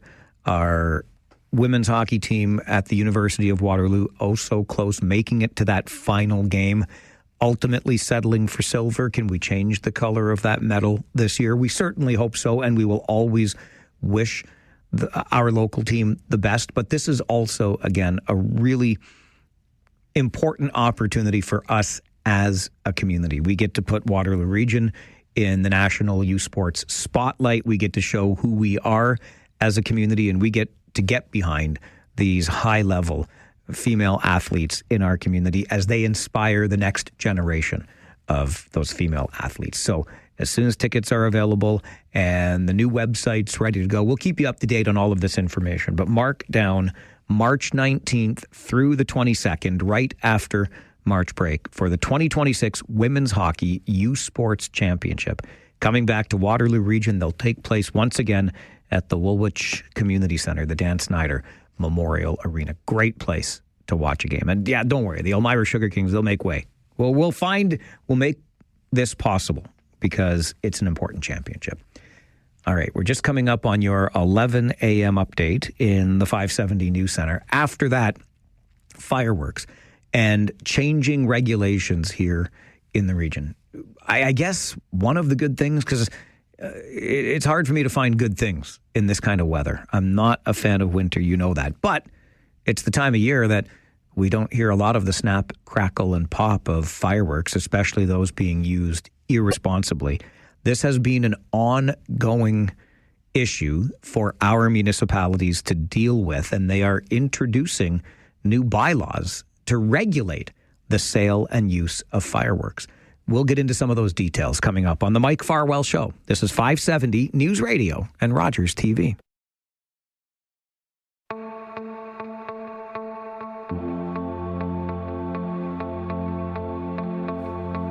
Earlier this week, the Canadian National Fireworks Association made a post on social media that I admit it took me half a moment, but then once I got it, I LOL'd, or at least I COL'd. I chuckled out loud at the following post from the Canadian National Fireworks Association. City of Waterloo has updated its fireworks bylaw as follows. You cannot buy fireworks, but you may still buy fireworks. And then when you look at the bylaw from the City of Waterloo's website, under the headline, Buying and Selling Fireworks, starting January 2026, that would be this month, you cannot buy or sell fireworks in the City of Waterloo. You may still order fireworks online. So I guess if you're in the City of Waterloo and you go online, you can still buy fireworks. You're in the city and you're buying fireworks. You're just buying them online instead of perhaps buying them from one of those pop-up shops that show up when fireworks time rolls around. Aleem Kanji is the Chief Advocacy Officer with the Canadian National Fireworks Association and joins us for a chat. Aleem, good morning. Good morning. So is this the sort of thing the Fireworks Association is facing now in multiple jurisdictions, that you can't buy fireworks, but you may still buy fireworks? Right. So as to confuse your listeners, I mean, this is a nonsensical bylaw. Let's keep in mind, over 95% of municipalities in the province of Ontario fully allow for the sale and the use of fireworks. But here in the region of Waterloo, you have two cities that have said no to the sale of fireworks. So they want to punish local businesses. You know, they all talk a great game of buying local and elbows up. And, you know, we've heard all of those great things. But they've just told 30 businesses to get out of town. And the reality is this. Even though Kitchener and Waterloo have instituted a sales ban, we can still use fireworks. So there's no ban on the use. Also, the other townships in the region of Waterloo, North Dumfries, Wellesley, Wilmot, Woolwich, well, guess what? They've said no to a ban. So our friends in Kitchener and Waterloo can literally drive, if they so chose, according to the City of Waterloo and Kitchener's own bylaw, to neighboring municipalities and go buy their fireworks. Guelph said no to a ban. And, you know, this just doesn't make sense. And this is what Mayor Barry Rabanovich in Kitchener said. This is how residents lose their faith in government when municipalities put forward nonsensical and unenforceable bylaws. And he's bang on, bad pun intended, but he's absolutely right. We don't undermine safety. That should be provided right at the point of sale on 4,000 regulated products that are approved by our federal government. However, how do you provide that education at the point of sale when there is no local point of sale? That's impossible.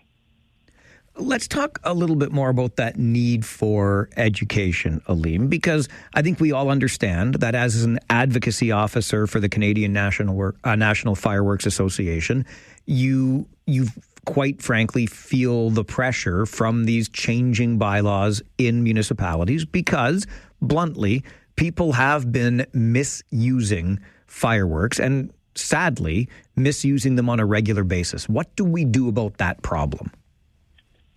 Well, like I said, there is over 95% of cities in Ontario that allow.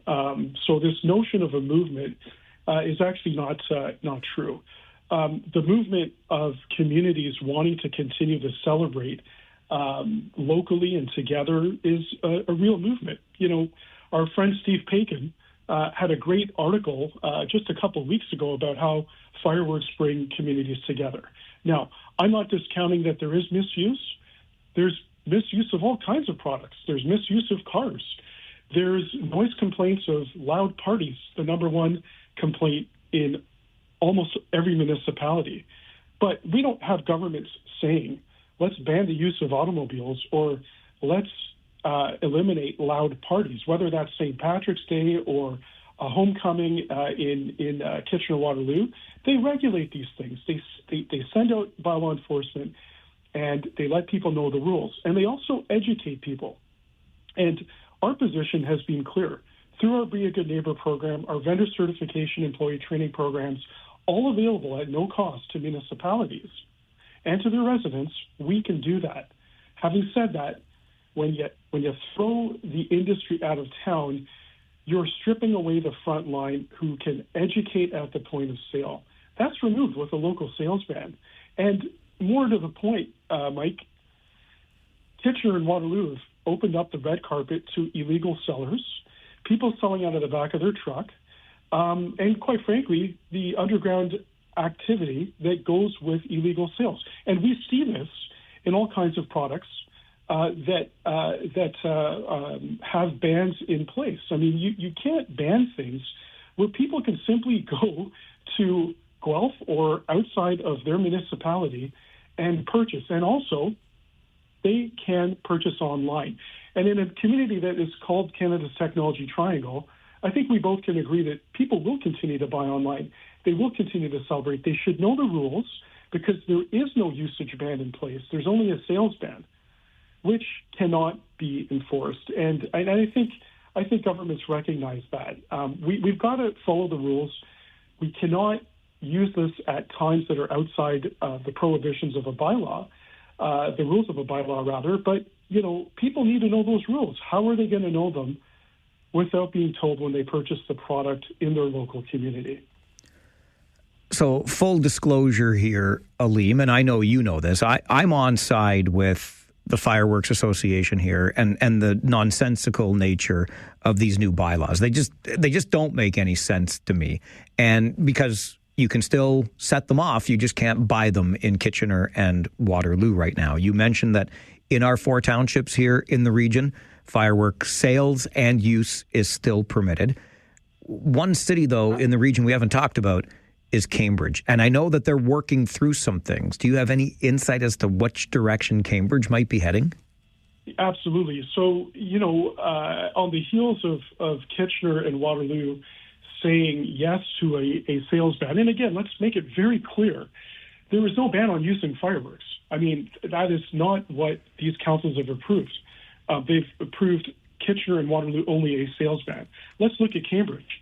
Well, on the heels of Kitchener and Waterloo making their decisions, Cambridge came forward. They heard unequivocally from the community that stood up and said, this is not acceptable. This cannot be enforced, and this is a waste of taxpayer resources that taking a position that you simply can't do. Cambridge, of course, is very close to Guelph. People will go buy from there. What's more is that Cambridge's own data show that this isn't a problem. Number one source of noise complaints and complaints in the city are loud parties, people parking badly. Let's get to fireworks. In 2024, 79 complaints in Cambridge. In 2023, 17. In 2022, 39. I am not saying these people don't matter, but in a city of 150,000, let's do the math. And so staff were asked, where are these people calling from? In what part of the city? Are they only calling on a certain day? or season around Canada Day or perhaps Diwali? No answers provided by City of Cambridge staff. How many of these people are repeat callers calling from the same household? Is it, Aunt Susan that's calling 8 times? We just don't know. They will not provide that data. And there were assertions made by staff in September of last year that this would be coming forward in November of 2025. Well, we're in the middle of January, and staff have not provided any answers. There's word on the street that it may be coming forward later in February or March in Cambridge, but we simply don't know. What we do know is that the community will be out in full force, letting their elected officials know in an election year in Cambridge that this bylaw will have no teeth, and it is the wrong thing to do to punish small business, to punish responsible residents. Instead, work with industry. Let's look at how enforcement can be provided without taxpayer dollars at the point of sale by not kicking the industry out of town.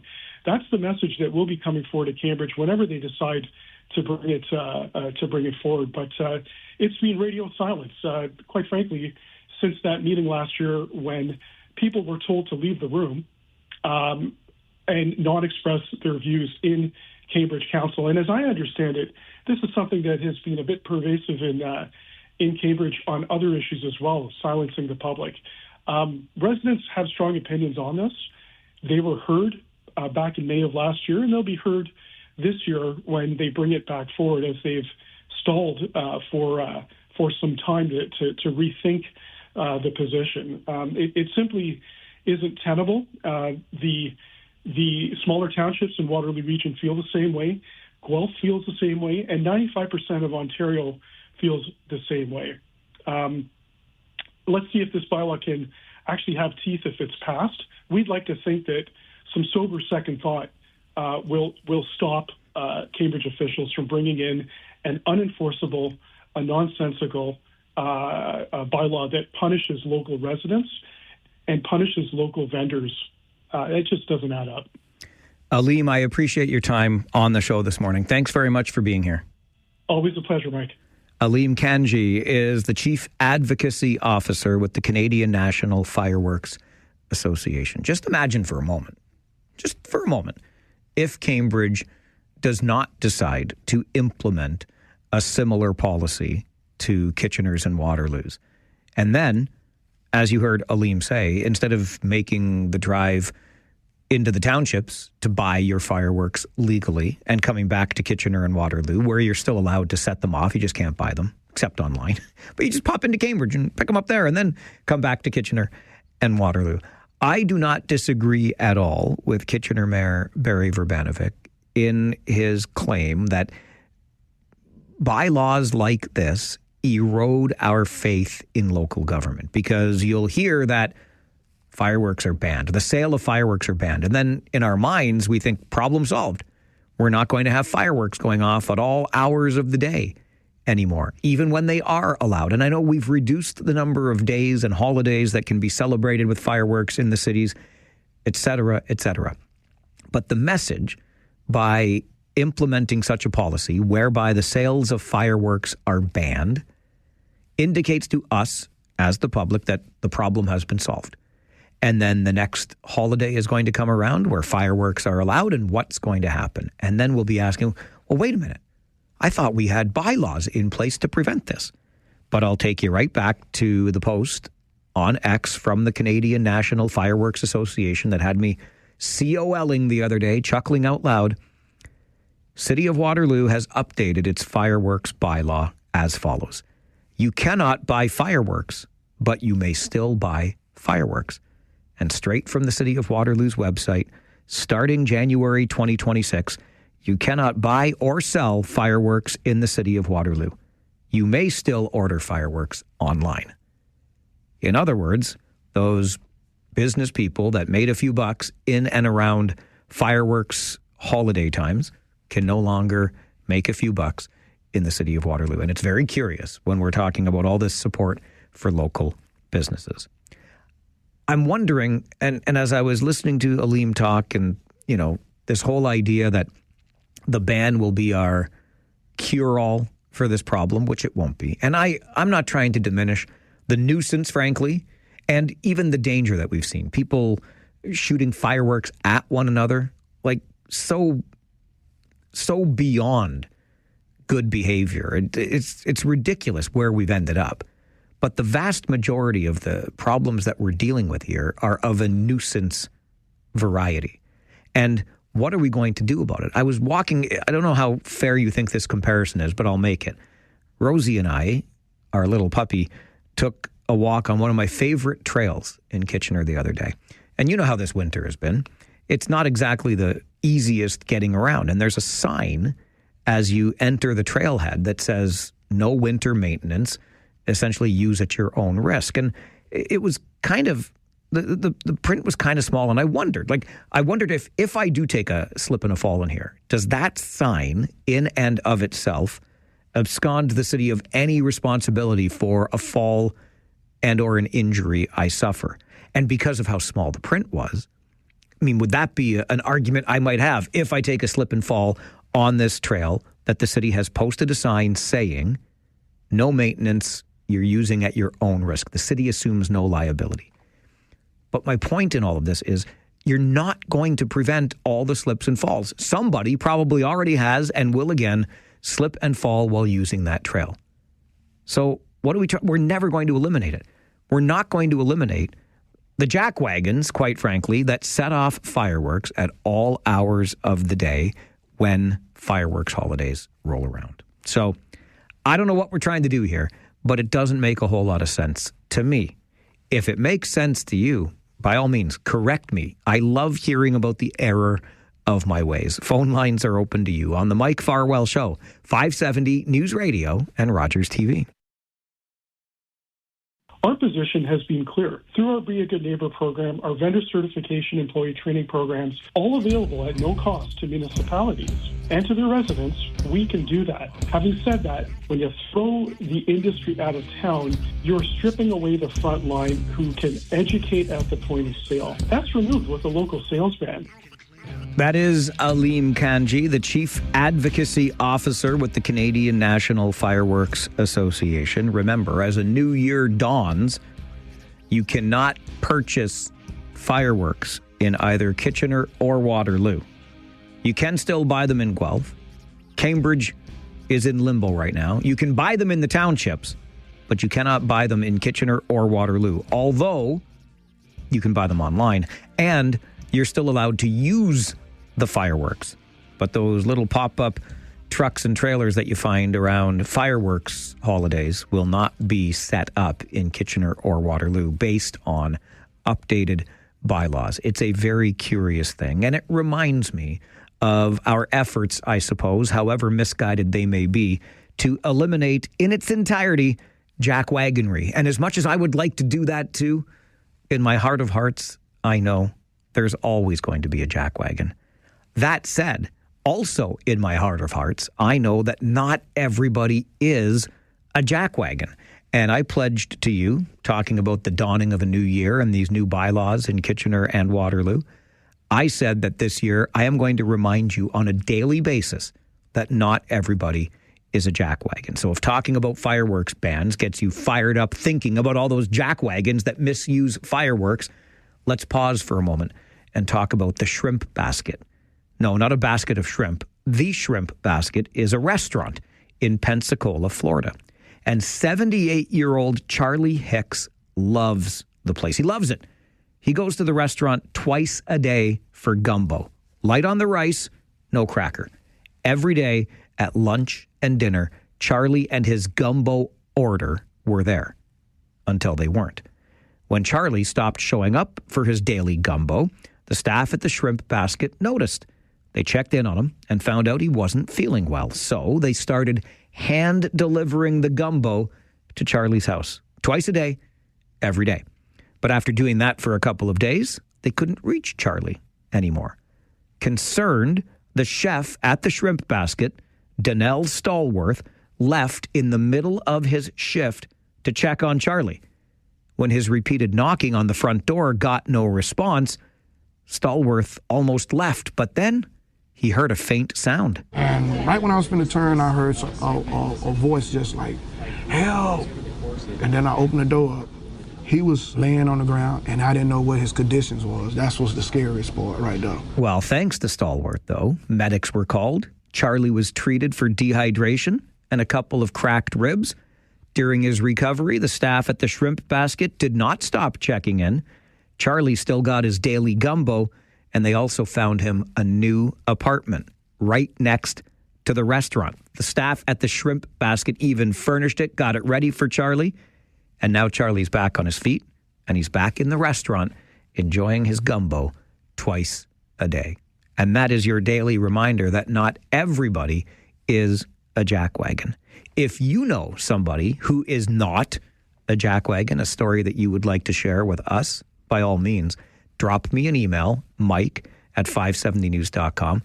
Would love to share the story, because every ding-dang day, whether you like it or not, I'm going to tell you the story to remind you that not everybody is a jackwagon. An update from the 570 News Center, and then it's Wednesday morning, and that means at this time, Rob Deutschman will join us for some political R&D.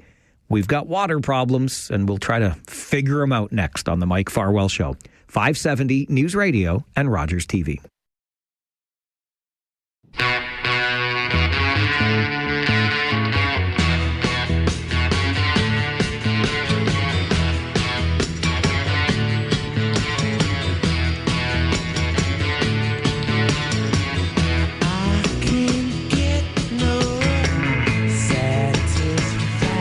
Satisfaction. Listen, no satisfaction. I can get satisfaction. What I can't get is water. You can't. Well, so you go. You don't get satisfaction. That voice is the voice of Rob Deutschman. Joins us every Wednesday morning, 11:30, for a little political R&D, because the guy's got some experience here. Aren't you glad you're not a regional councillor anymore? Well, I don't know if I'm glad doing this show. I mean, I thought this would be an easy, just come on out and talk about some fun stuff once a week. Oh man, I'm exhausted just reading through what's happened there and just feeling it in the gut when I read this stuff. I appreciated at yesterday's marathon meeting at regional headquarters on Frederick Street, Sam Nabby bringing an environmental lens to the issue, but the focus really was, Rob, and I think it's legitimate for sure. The real, quite frankly, danger that we are facing as a region now, if development stalls, if basically there's a signal to the broader community that Waterloo Region is closed for business because it can't support the work you want to do because it doesn't have enough water. Well, currently, that's the message, isn't it? I know, and that's concerning. For parts of Waterloo Region, right? It's not the whole of Waterloo Region. Sure. So, it's quite surprising that for this long period of time, and you bring up Sam, and Sam, I watched some of the present delegations, and we can talk about that, and I saw Sam's delegation, and Sam basically said, we've been operating since 2015, thinking it was an integrated water system. And what we mean by that is let's say we got two systems, a Mannheim system and a Middleton system. The Mannheim is the bigger, older, larger one. Middleton is sort of over in the Cambridge area more so. And when we say integrated, we're saying, okay, well, both these systems have a certain level of capacity, and we have a certain level of use around the region. So we'll measure how much we're using in the region, and we'll measure that against our overall capacity, because we're thinking it's integrated, meaning one can take water from the other, just to keep it simple. Well, at some point along, and this is like from 2015, we've been using this IUS integrated system, underground system. And so, and I may have the acronyms wrong, just to clarify. The acronyms. When you and I email, I get acronyms from you. Let's not waste time on acronyms. Okay, let's not use them then. You're soaring my acronym. But anyway, I liked the one you came up with yesterday, the WHAM. Oh yeah, the World According to Michael. But anyway, that we'll put aside. So we're thinking, okay, we treat it as one thing, and so if your overall available capacity is 100 and you're operating overall at 70, you're like, hey, I'm good. I got 30. If there's a breakdown or something, I'm good. If we need some, we're covered. But now you realize, okay, well, hold on. No, we're two separate systems. One's 60 and one's 40.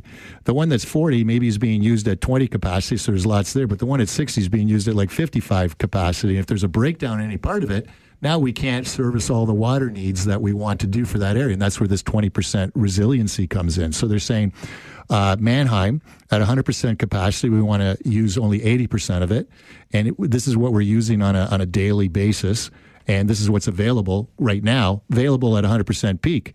Any breakdown that happens or any reduction in any of the aquifers it will result in even less available water. And so now the question is, we've got to focus on Mannheim. And the ion development is all in the Mannheim area. So all these towers that we're talking about that, we love the growth.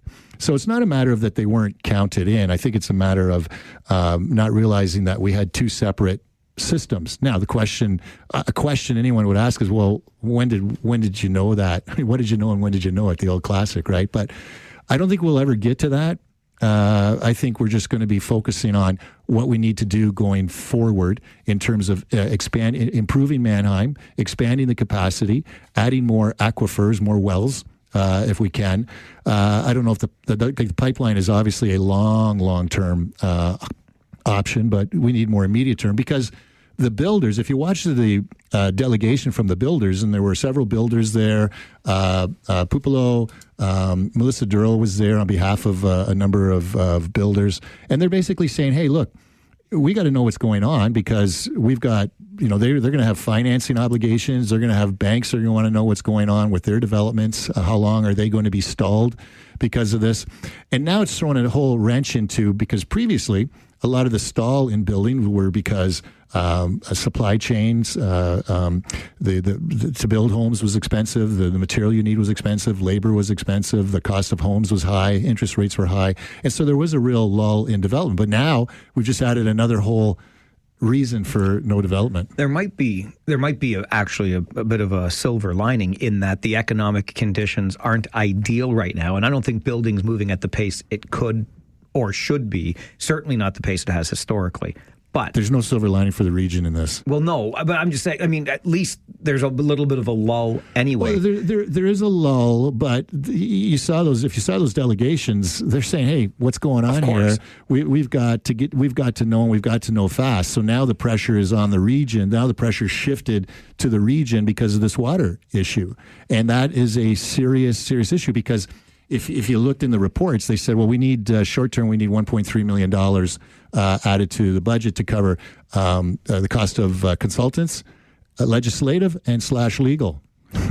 There's a legal component to this. Of course, because you could find yourself on the receiving end of a lawsuit from somebody who invested money. Okay. You said something that I think we really should take a closer look at here, and that is a pipeline is a long-term, granted, 20 years and $20 billion or so. You said what we need is new groundwater sources, new aquifers, et cetera. But you make that sound, I'm not criticizing you, but like that can happen with a snap of fingers. It cannot. Like the pipeline? No. You said the pipeline is long-term. But then you said what we need, new aquifers, new sources of groundwater. That can't happen overnight either, Rob. And one of the quotes to come yesterday is the government may have to move at a pace at which it is not comfortable. Right. Well, I think this conservative government may be a little more comfortable than other governments in expediting and speeding up approval processes. We've seen that in some of the other stuff that they've done. But even if they do, like, what does it take to build it out? Look, it's going to take a while for sure. That's why this is a crisis. That's why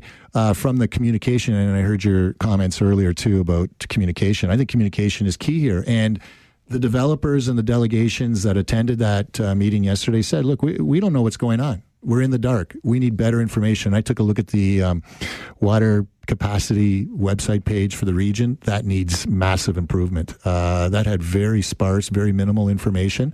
That needs to be upgraded and improved considerably to provide additional information.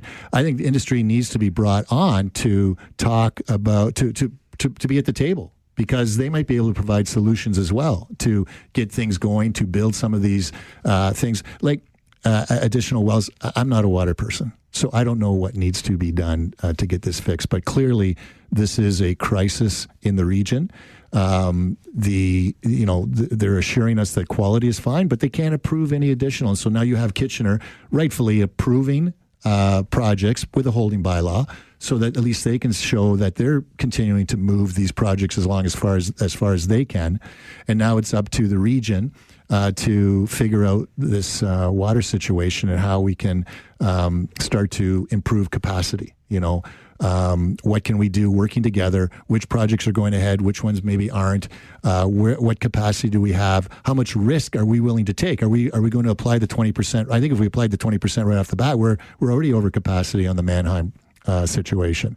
So, what number is going to be comfortable as we gradually increase it get to that point where we can comfortably say, 20% is our capacity.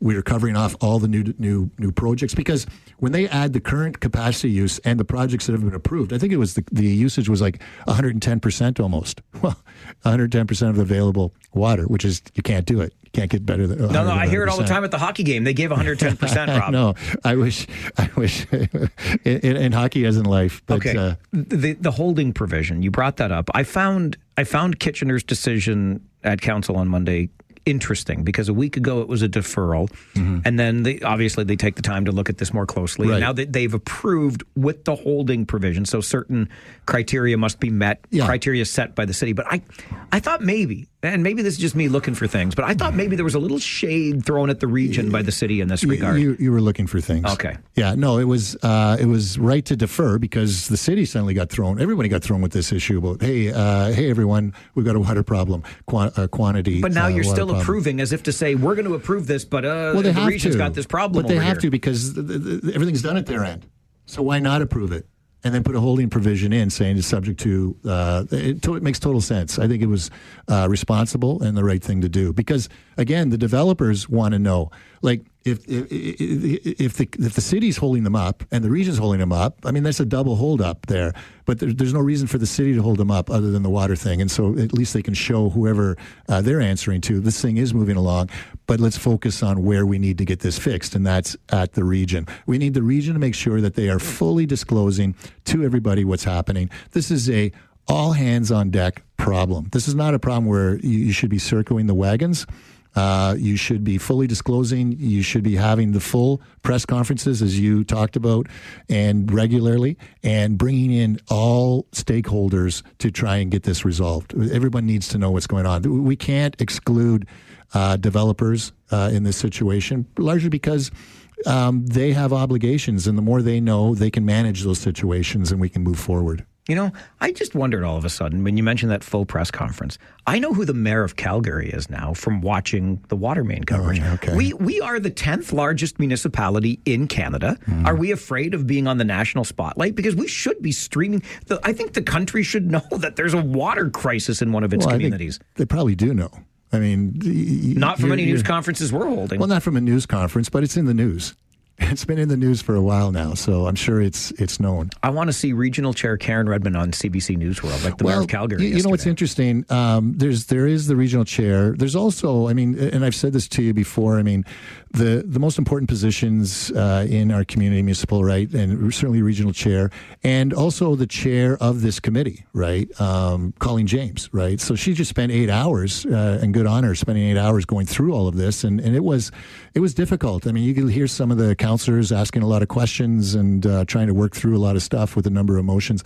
But I think she should be allowed to be front and center as well in terms of communicating what's happening, because she's the chair of this committee. Sure. This is on her. This is one of her areas of responsibility as well, as much as the chair. Okay. You said something earlier that I'd like to explore a little further if we can.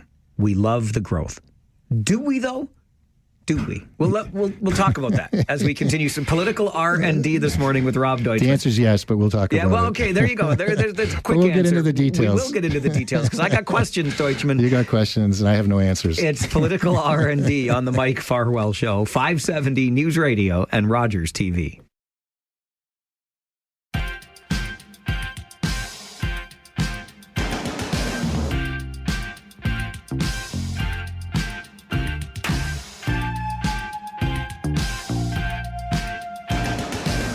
It is Wednesday morning, and every Wednesday morning at 11:30, Rob Deutschman joins us for some political R&D. We have got a water crisis on our hands here in the region. You said earlier... a quantity crisis. Thank you. It's true. The quality is fine. I'm drinking it this morning again right here. I drink from the tap all the time. I just want to encourage people. I get so many people that they got to drink bottled water all the time. I know that's what I remember. But I drink from the tap all the time. It's good water. Well, safe water. Somebody said to me this morning that I sounded pretty fired up, hot under the collar. They'd bring me a glass of water, but we're in a water crisis. No. Are we allowed to drink? Like, what part of conservation should I focus on? The length of my showers or how much I drink? Well, you know what's interesting is this issue about the two systems, right? And they talked about the chlorination issue where they're both chlorinated differently. So you will know if they're mixing water from the two systems, because when you turn on the tap, there'll be an acrid smell. Yes. Anyway, okay.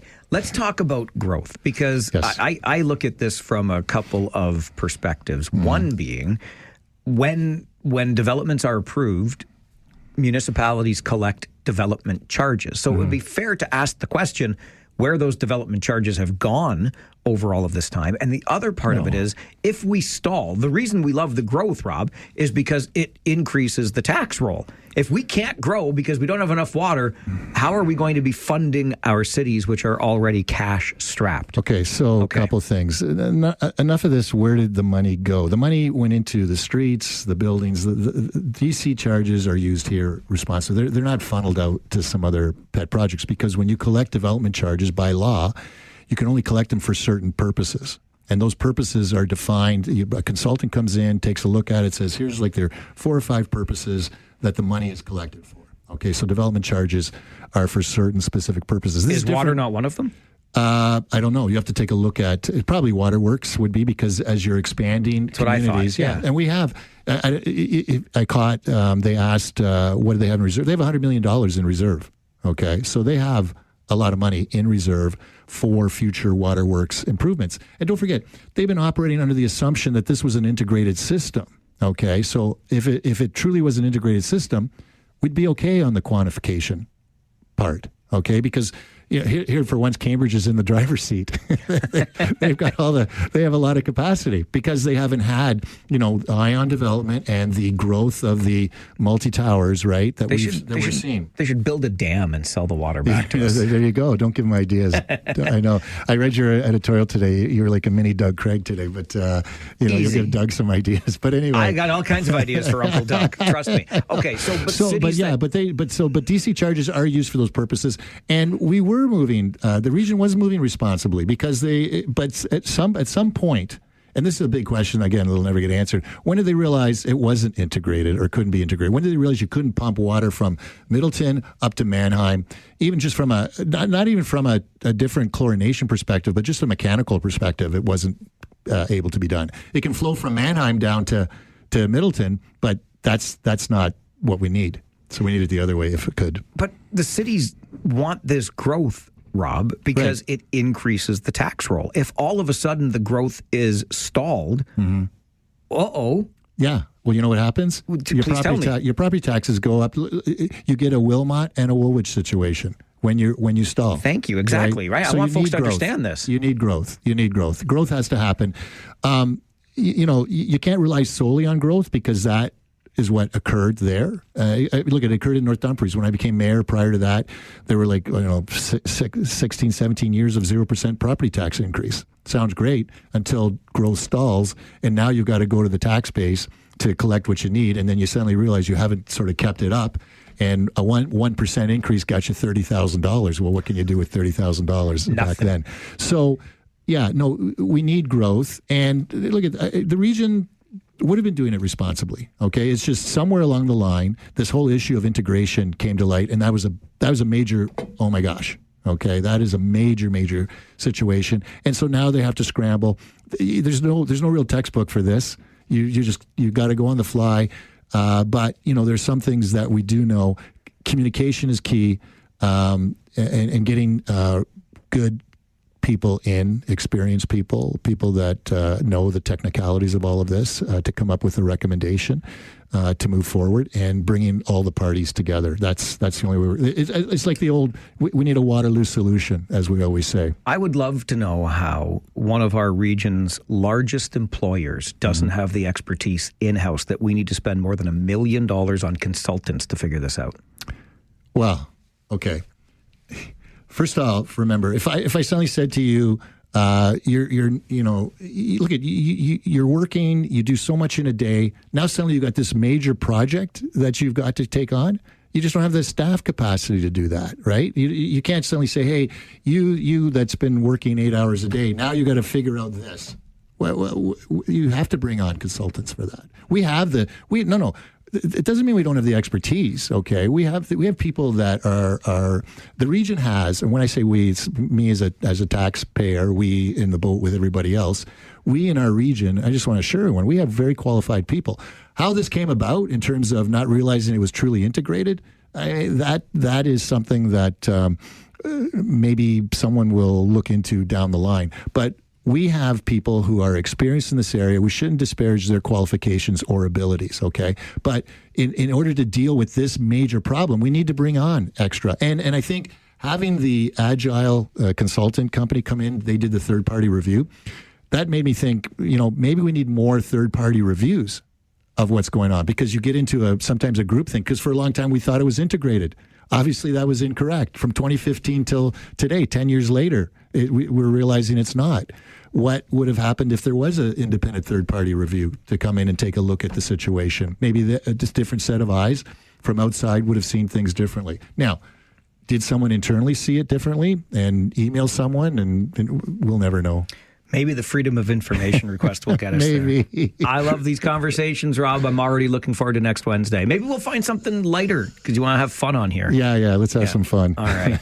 Political R&D with Rob Deutschman every Wednesday morning, 11:30. Thanks very much for being here. Thanks, Mike. All the best. Talkback is coming up. You want to talk about water or anything else? Phone lines are open on the Mike Farwell Show, 570 News Radio and Rogers TV.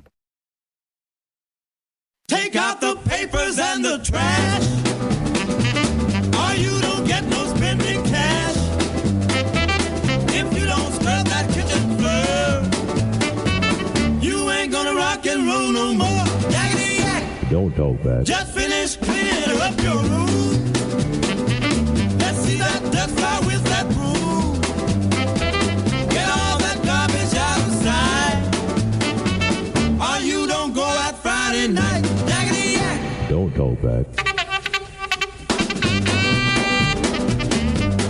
It is the time of day that we open phone lines so we can hear directly from you. It's the Talkback Hour where you get to have your say. And I feel like there are so many things to have a say about today. Transparency, anyone? It doesn't seem to me like we're finding that at the region. Certainly not with the way it has been sharing information over the last little while, from the Wilmot Land Assembly to speed cameras to the water crisis. Media is getting invited individually for one-on-one sessions with the powers that be at the region. And I don't think that's the way that information should be shared. Not to mention, it's completely and utterly inefficient. Like, these people don't have anything better to do with their entire day than sit around and talk to individual media outlets. It's utterly preposterous, at least from where I'm sitting. And then there's the water issue itself. My goodness gracious me. And hey, how about our good friend in the United States? I mean, the United States used to be a really good friend politically, but Donald Trump now has made it very clear, we don't need your stinking automobiles. Because we don't need Canada product. That's the thing. I want to be a nice person, but we don't need... I want to build the cars here, not in Canada. I mean, he's not wrong. They could probably produce enough domestically in the United States to never need another Canadian-made automobile. But let's not forget how integrated the North American system is and the billions of dollars that are at stake here for automakers. Much, I think, as I said, for us to talk about on Talkback today. So let's get right to the phones and begin. Barbara is with us. Good afternoon, Barbara. Good afternoon, Mike. I attended the regional council meeting yesterday. I didn't. I wasn't a delegation, but I attended and listened to the delegations. And I can say that now I am going to submit a report to be attached to the minutes about my solution, which is obviously efficient and cost-effective. Obviously, that's what I do, Mike. Well, and let's just, because I know this voice and I know who you are. You are the president of Norton Engineering. You know a thing or two about sewers in this community and water, so I'm glad we can lean on your expertise a little bit here, Barb. Oh, absolutely. So I want to say that I really felt for the councillors around that horseshoe. I mean, it was not a comfortable meeting. But, everybody was... I think the developers were very fair in their comments and measured. Nobody was too... They were measured in their comments. They were direct but measured, and I think that was great. I will observe that most of the questions from council to the delegations, which were all developer groups or developers, were very much in the tone of, okay, what should we do next? Can you guys tell us, how can we get, can you give us a 1 month, 3 months, 6 month, 1 year plan? Like, what are the first things that we should do? Basically asking developer, and can you guys decide what we should do and then, submit that information to us?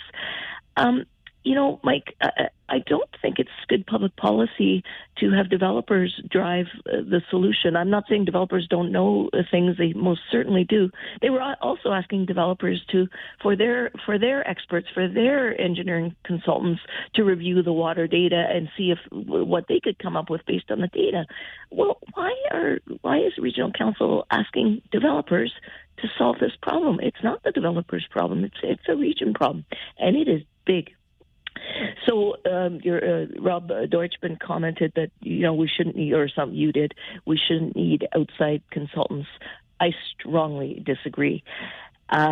Region staff, the region staff, we taxpayers paid, I believe, $630 million last year on regional staff, just staff, for salaries, benefits, and wages, whatever. That is a lot of coin. And that's why I was the one that said I'm surprised we need, with that much money going into the staffing, it's one of the largest employers in the region. I wondered why we needed consultants.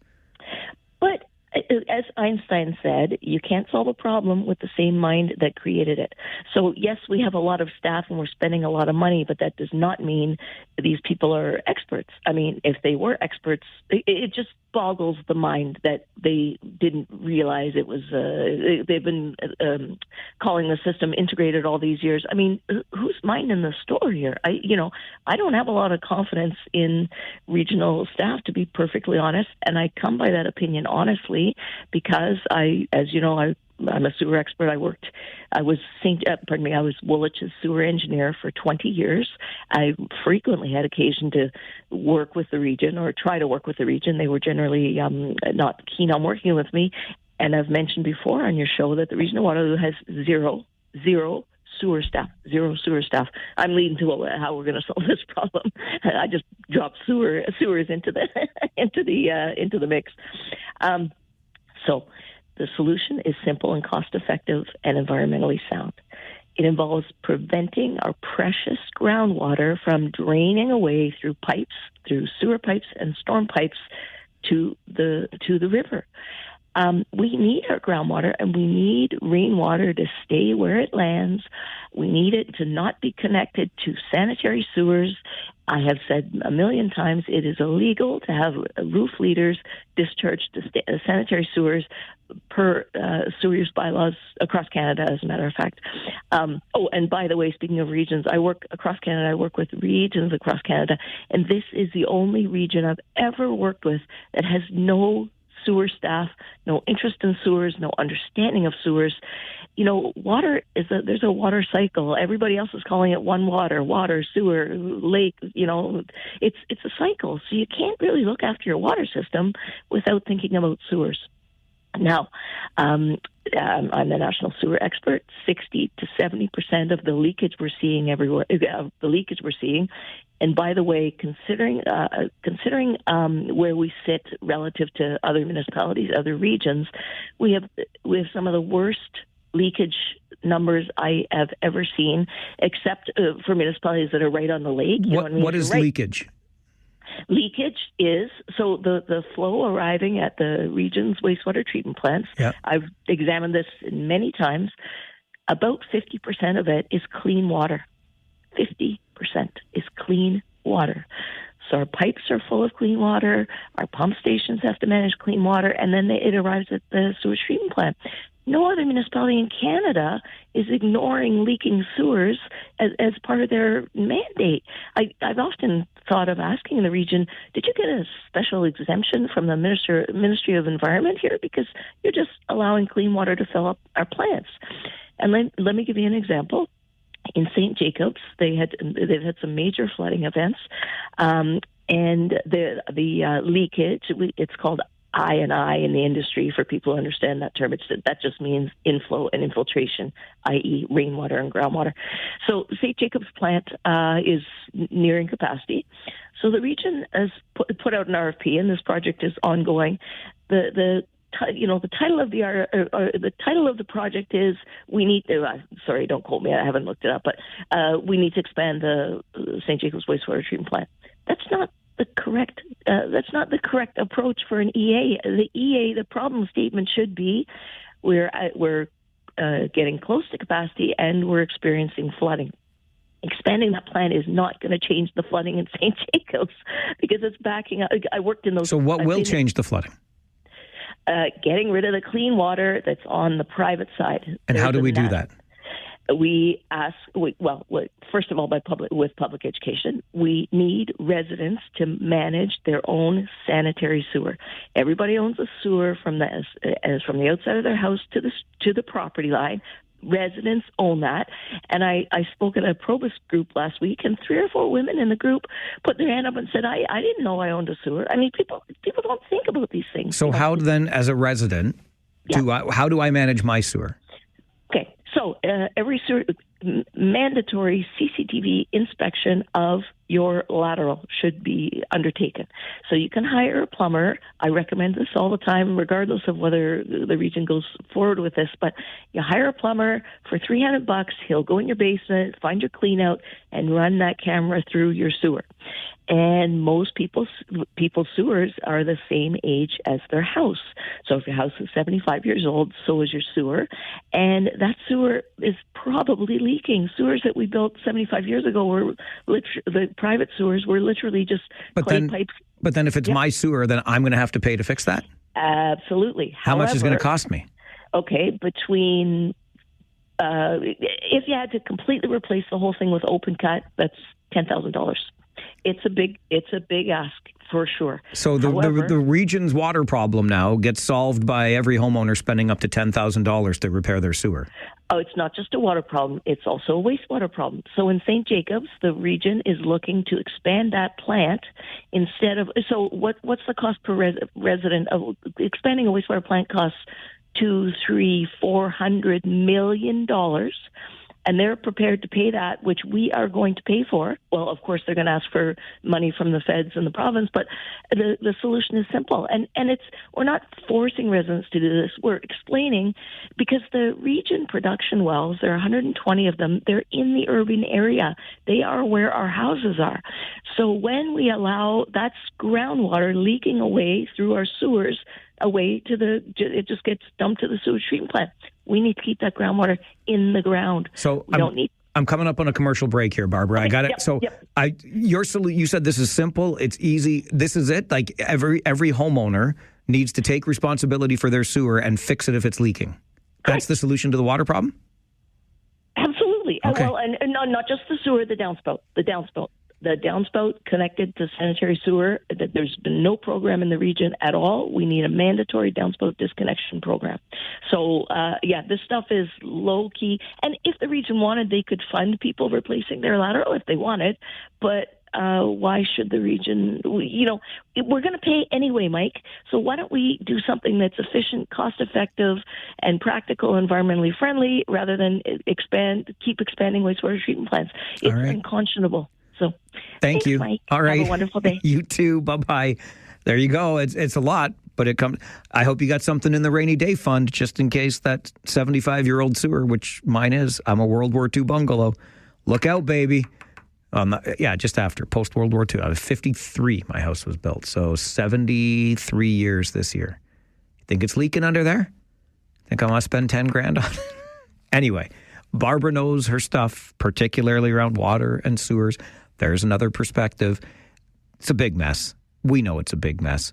By the way, Ontario Liberal Party leader Bonnie Crombie has resigned. So Francois Legault in Quebec. Here in Ontario, Liberal Party leader Bonnie Crombie says, I'm out.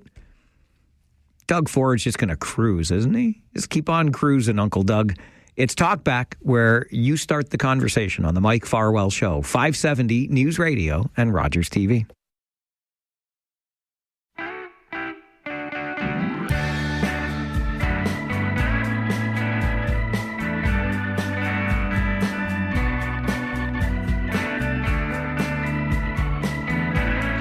We have got some big problems to solve here in the region of Waterloo. Like big. And that's why we have an hour like this, so we can share ideas, exchange perspectives. It's Talkback. Phone lines open to you. Make the call, start the conversation. Let us know how you're going to solve the problems we're having here in the region. Or tell us about another problem that we might not be aware about. We love to hear about them, and maybe collectively we'll come up with an answer or two along the way. Jake is next on Talkback. Good afternoon, Jake. Hey, Mike, how are you? I'm good, thanks. How are you? Good. Good. So the Rangers are playing pretty good this year. Yes, they are. Yes. And then that's all I wanted to say, because the Rangers are going to beat Saginaw and Guelph this weekend. I hope they win 2 in a row this year, like 2 back-to-back games at home. All right, Jake, I appreciate the call, making bold predictions about the upcoming weekend of Kitchener Rangers hockey already. I mean, it's Wednesday afternoon, but I love it. Such is the passion for the Kitchener Rangers in this community. Even in the midst of a water crisis, we are going to say 48 hours in advance, Rangers win. I'm calling my shot Wednesday afternoon before Friday night's game. We are home all weekend, by the way. Friday versus Saginaw, Sunday versus the Guelph Storm. 2 games at the Memorial Auditorium, and I know there is no place you would rather be. There's no place I'd rather be, so we'll see you there. And if you can't make it there, don't worry. Josh Piercy and I have you covered right here on your home of Kitchener Rangers hockey, 570 News Radio. And because these weekend games are home games, Josh and I will stay after the games, talk to you about the game that just happened, the OHL in general. So there you go. Jake, thanks for giving us something to look forward to. Jason is next on Talkback. Good afternoon, Jason. Hey, Mike, how you doing? Better than you, I'll bet. Better than you, I'll bet. Well, it's not. I wasn't surprised by the outcome on Monday night. I was definitely. Where'd you go? Sad, 19 years after the fact, but I think it was time for Mr. Tomlin to go. And then, who knows what we're going to get next? Is sometimes the devil you know versus the devil you do know or don't know. So who knows what's going to happen? I've been listening to you all morning and yesterday and watching regional council. And I often say this when people are complaining about the president down south, when there's, it's horrible what he says to the media, then stop showing up. So my suggestion, if media or newspaper or whomever doesn't like how the region conducts their press conferences or press conference, just stop showing up. Well, no, Jason, that plays right into their hands. See, it's actually, you're right about making the comparison to Trump. This is a deliberate attempt to control the narrative, and it's wrong. It's wrong. And I understand that, the community needs to know what's happening, whether it's sewer, whether it's water, whether it's buildings. But I, in my opinion, I think there would be more criticism on the people not reporting it, but the ones who are supposed to report it, and that is the region or whether it's a business, if nobody showed up and said, well, this is how we think it should go, and they're not doing it the way we want it, and we're just not going to show up anymore. So that's just my opinion only, but what a debacle we have going on right now. But I'm sure we have, as Rob said, we have smart people at all levels of our governments in town here in the city, and we'll get it fixed. It'll just, a little bit more pain before lots of gain coming. Jason, I appreciate the optimism, and you're right, your opinion, so I'll let it stand as that, but I could not disagree more on the method by which the regional government has been sharing information with the public. It's flat out wrong, and if we as media made it clear that it was wrong by not showing up, that's exactly what it appears this region wants. It does not want to be transparent with us. It's not, I'm going to breathe because it gets me fired up. But disagree, Jason, but thanks for sharing your opinion. Alex is next on Talkback. Hello, Alex. Yeah, I just wanted to touch base on the water crisis. I've heard you say that several times this week. So, you don't think it's a crisis? Well, I don't know exactly what they're talking about. Like, for example, where does the water go?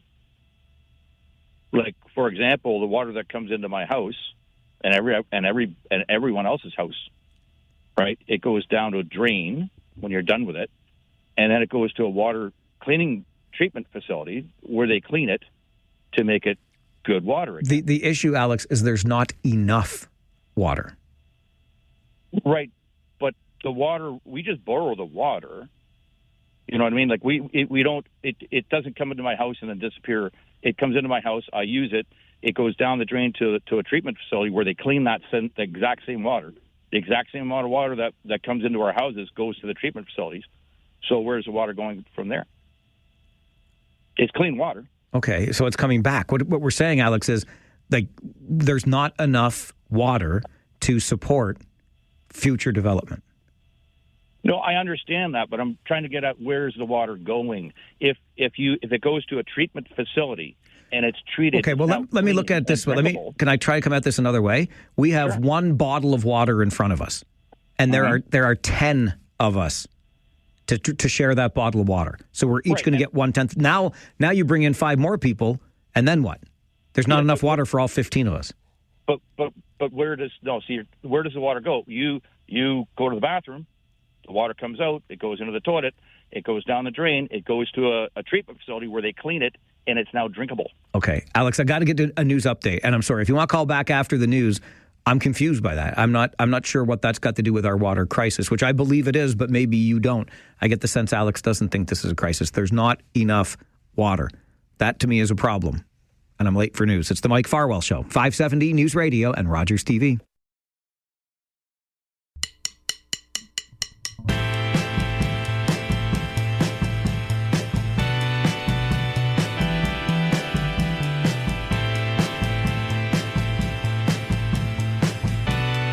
I'm getting a little help here from the lovely listeners who make up the conversations here on the show. Via email, both John and Russell have written to Mike at 570news.com because I was confused by Alex's call just before the news, and I had to get to the news, but he kept asking where the water goes, why are we in a water crisis?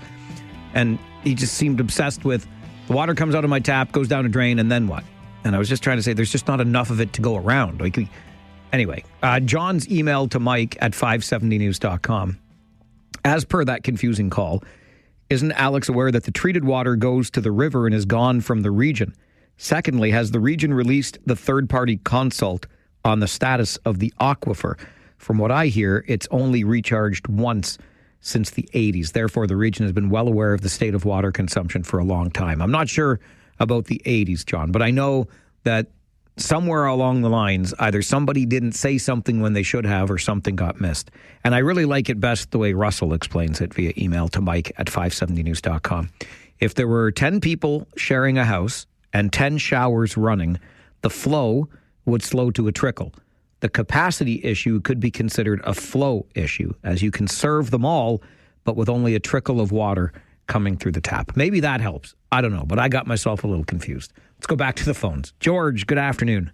Yeah, good afternoon, Mike. I can help Alex out. Okay. Because in one aspect, what he's saying is right. We use the water, we flush it, it gets clean, comes back in our pipes, we use it again. Here's a part of Alex that you don't understand. That's fine for 750,000 people. But once you have 1 million people in the region, that water is just not there for the capacity to fulfill everyone's water needs. I think that's perfectly stated, George. I appreciate that, because that's why I don't think we've been asked to do a whole lot, although I think we just should as good citizens, but we haven't been asked to do a whole lot by way of conservation. Again, compared to Calgary, where they're saying 3-minute showers, this thing, the other thing, because they have a capacity issue currently. We are forecasting ahead and realizing, and here we are. So that's why we're pausing development and trying to work through this as quickly as we can. And again, I will say, I don't think it hurts anybody to take shorter showers and do whatever they can to conserve the water that we do have. But really what we're saying is we're servicing the population that's here today, but 1 million people in the next 25 years or so, forget about it. At least not until we get this problem fixed. Chris is with us on Talkback. Hello, Chris. Yeah, we have a general infrastructure issue in Kitchener, too, and not just the water.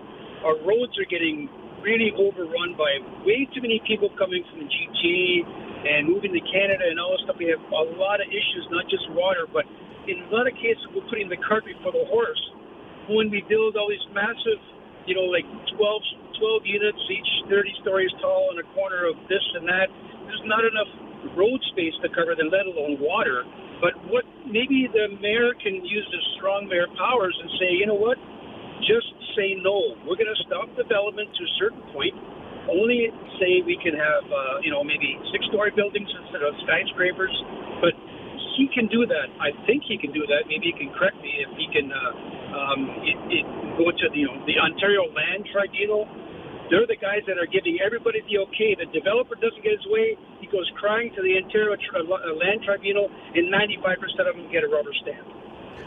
You're not wrong. In fact, I think that number is 97%, not to quibble over that, but you're right. The overwhelming majority get approved at the OLT, Chris.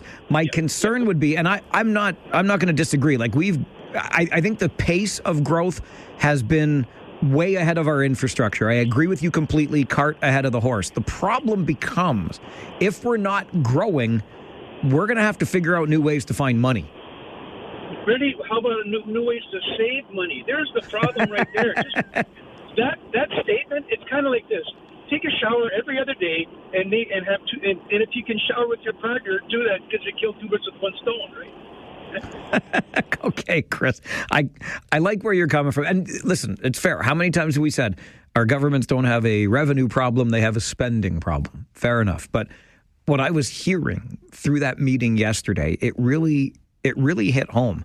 Because, again, remember, I'm an old North Ward boy, okay? I grew up. I've spent my life in this town, save for a few years that I moved away in search of work.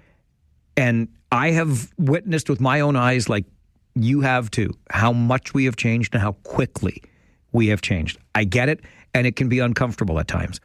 But again, going back to that meeting yesterday and what I took in from it, if we are not growing the way that we have, I mean, again, could we slow it down? Sure. But if we're not growing, then we're not increasing the tax roll. And if we're not increasing the tax roll, then those of us who are already here, well, get your wallets out, because it's going to get that much more expensive on those of us who are here. This growth stimulates greater revenue, and there we are. Just one thing to consider. Maybe you're perfectly content with status quo, and by the way, let's get the roads fixed, and let's get this fixed, and let's get that fixed. I don't know. Mark is next on Talkback. Hello, Mark. Yes, good morning. Good day. With respect to your complaints about the news media being locked out by one person at the region, a very valid complaint. But the problem is that all you people in the news media, all you're doing is complaining. You don't do anything about it. I'm trying, Mark. I'm trying my best. Well, here's a solution. Okay. And this is what CNN does down in the States. What you do is simply, and I know news media get along really well with each other, whether it's CBC, CTV, or whoever it is. So the next time one of the people gets called to a meeting, you all show up. Oh, I like that. You all get turned away, and then you all show up at the next regional council, and then you all appear as a delegation. And I can guarantee you that it wouldn't take too long before the people would react and you would have easy access.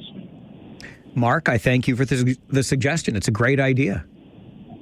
Thanks for the call. Listen, in fairness, I have thought of reaching out to my colleagues across the community here in both print and television to just say, hey, like, I can't be the only one who's a little put off by this, can I? Mayor Barry Verbanovic brought it up at the regional council meeting yesterday. That's why I said at the beginning of the show today, he is now my favorite mayor because he raised the issue and said, well, we look at Calgary and their water main break, and this is how they're managing conversations with or sharing information with the media. It's a big media conference. And the response was, well, what we're dealing with here is a little bit on the technical side, and every media has a different way of approaching things, et cetera. But that doesn't hold water for a number of reasons. Manitoba's premium. Hello.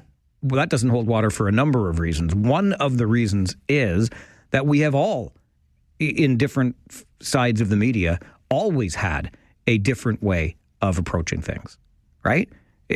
Newspapers are longer form. Talk shows like this are longer form.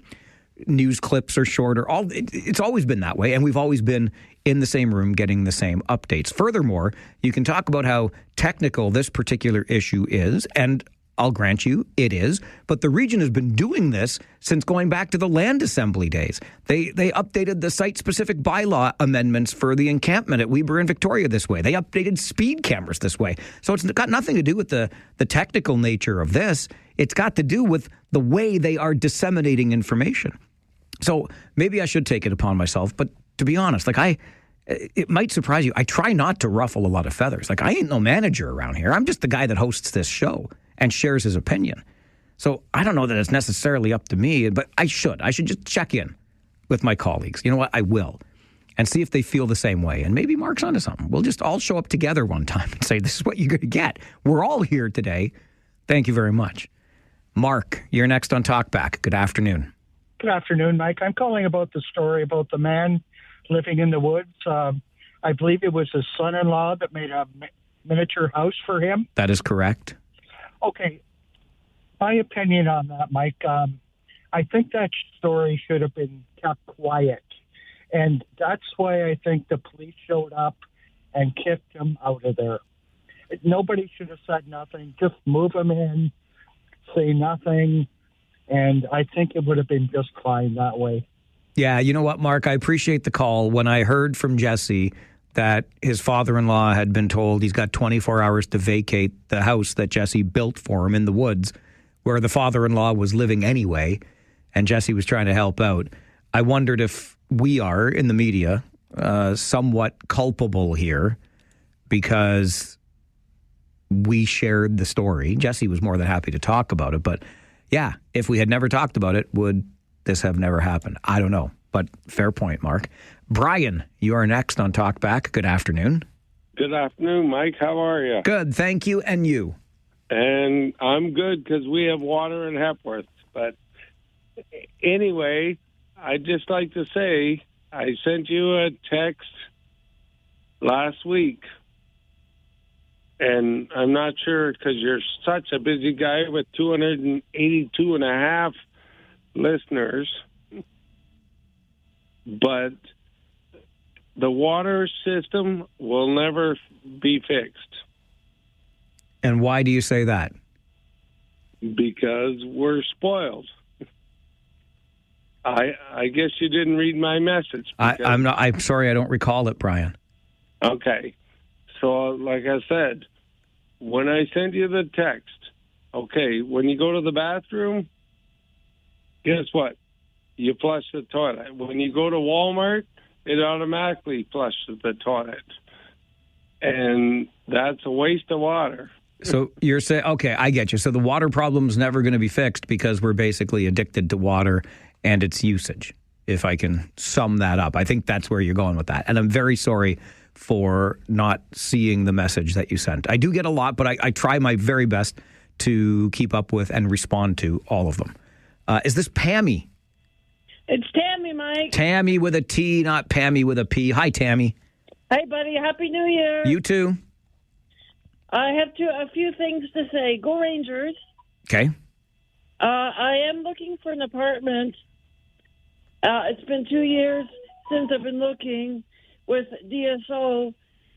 Just putting that out so that people know if they want to contact me at 226. Okay, wait, Tammy, let's not give away. We can work this through the back channels, okay? You can leave your number with our producer. I don't want you to give your number out on the air. All right, buddy. Okay, I'm going to put you back on hold, and Devin will take down your number. I feel like I've gone back to Trading Post here. You remember Trading Post? Sunday mornings, 9 o'clock on 570 Chime back in the day. Talkback continues now. It's today. It's 2026. 570 News Radio and Rogers TV. It is a busy day on the Talkback Hour. Right back to the phones we go. Conservative Charlie, good afternoon. Well, good afternoon to you, Mike. Thank you. I figured you'd want to ask me a question first. But, I was actually thinking about the opportunity for this. So, yes, you've got some guts, Charlie. Where do you get this kind of courage from to call this show? I had to face the music at some time, but, Houston really did its best to help Aaron Rodgers. How so? Well, they turned it over 3 times at least. You're right. And still, Aaron Rodgers, the great Aaron Rodgers, couldn't get the job done for the Pittsburgh Steelers. It's time to get rid of that old bum. But there's a couple guys that are free agents now, I'm pretty sure. If they want to go that older route, Phillip Rivers or Joe Flacco, I think, are available, Mike. Stop it, Charlie. Stop it now. Okay, but Mike, on a more serious note. Yes, sir. You mentioned about bye-bye Bonnie Crombie. Yes, I did. Well, Mike, I'd love to give the provincial Liberals a short list for potential leaders I'd like to help out here. Okay. How about Rob Deutschman, who seems to be always auditioning for the job? Every time you talk to me, he kind of seems to be auditioning. Okay. Or free spenders like Dorothy McCabe. Or how about voting counter specialists like Sue Foxton? I think she'd be in there she can count up all the votes. Or maybe they could lure Michael Nadev to come back. Or how about our own Liberal for Life, Catherine McGarry, the current president of the provincial Liberals? There's so many good choices to choose from here, Mike. Charlie, I appreciate the call. And if you were watching on Rogers TV, I almost LOL'd at counter-voting Sue Foxton. Oh, Charlie, you amuse me. I appreciate it. Alex, you're next on Talkback. Yeah, so do you want to restart the whole thing, or can we just continue from where Oh, yeah, sure. Well, you confused a whole lot of us earlier because you were talking about the water and wondering where it went. Well, no, I know where it goes. Okay. Again, we take the groundwater, we clean it, and we put it into the pipeline. Okay. Right? And then it comes into all the houses, factories, everywhere, and then we use it, and then it goes down the drain, goes to a cleaning facility, right? A treatment facility where they treat it and clean it, and now it's drinkable again, and then they put it back out in the environment. So we only borrow the water. We don't destroy the water. It's just a borrow system. It's a closed-loop system. So I'm wondering, is the shortage because we don't have enough treatment facilities? Is the shortage because we don't have enough cleaning facilities? Like when they pump the water out of the ground, they got to clean it before it goes down the pipes. Is that where the trouble is? No, the shortage is we do not have enough of the water. Okay, so take it from the treatment facilities. We're already doing that. We are? So to put it so I've got a swimming pool and I've got a waterfall.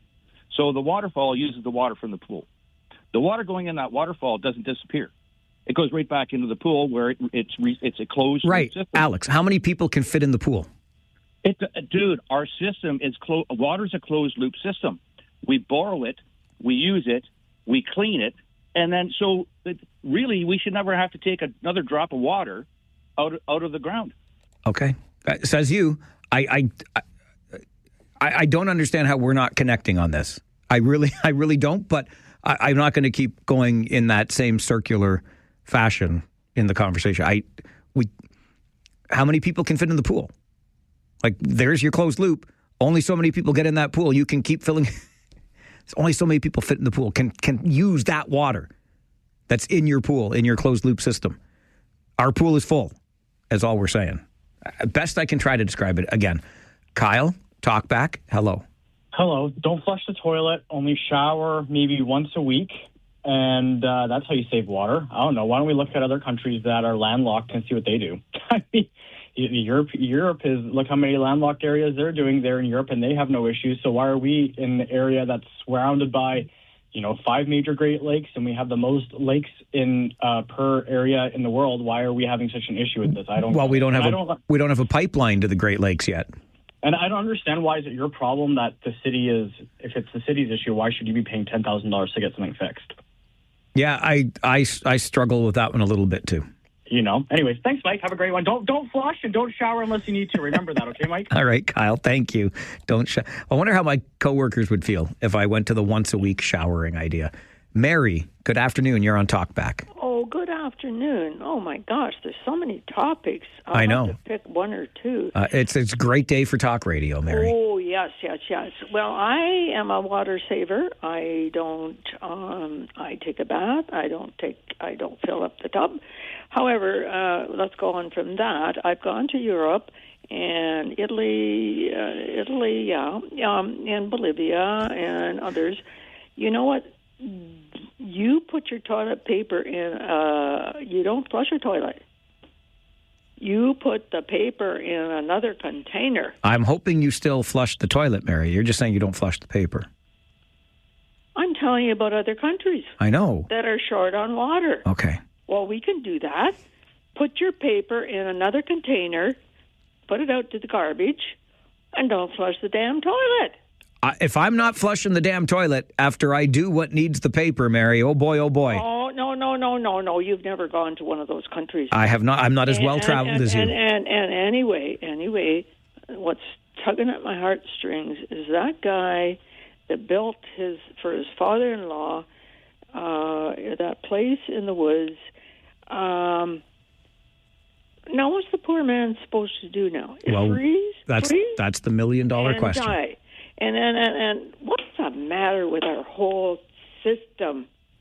Oh, I'm so angry. I'm sorry, Mary. I never want to leave you angry, but I must leave you for today. Remember, every day on the show, I'll share the story. Not everybody is a jackwagon, and then we might not be quite as angry at some points. We have a lot of challenges in front of us, the largest of which right now in this region is water and managing the growth that we need the water for. I'm sorry it makes you angry sometimes, but we're going to keep working on these things. We'll keep working on them together. I'll come back tomorrow morning at 9. You are invited to join me then. I hope you will. My name's Mike Farwell. You are a force for good. Bye for now.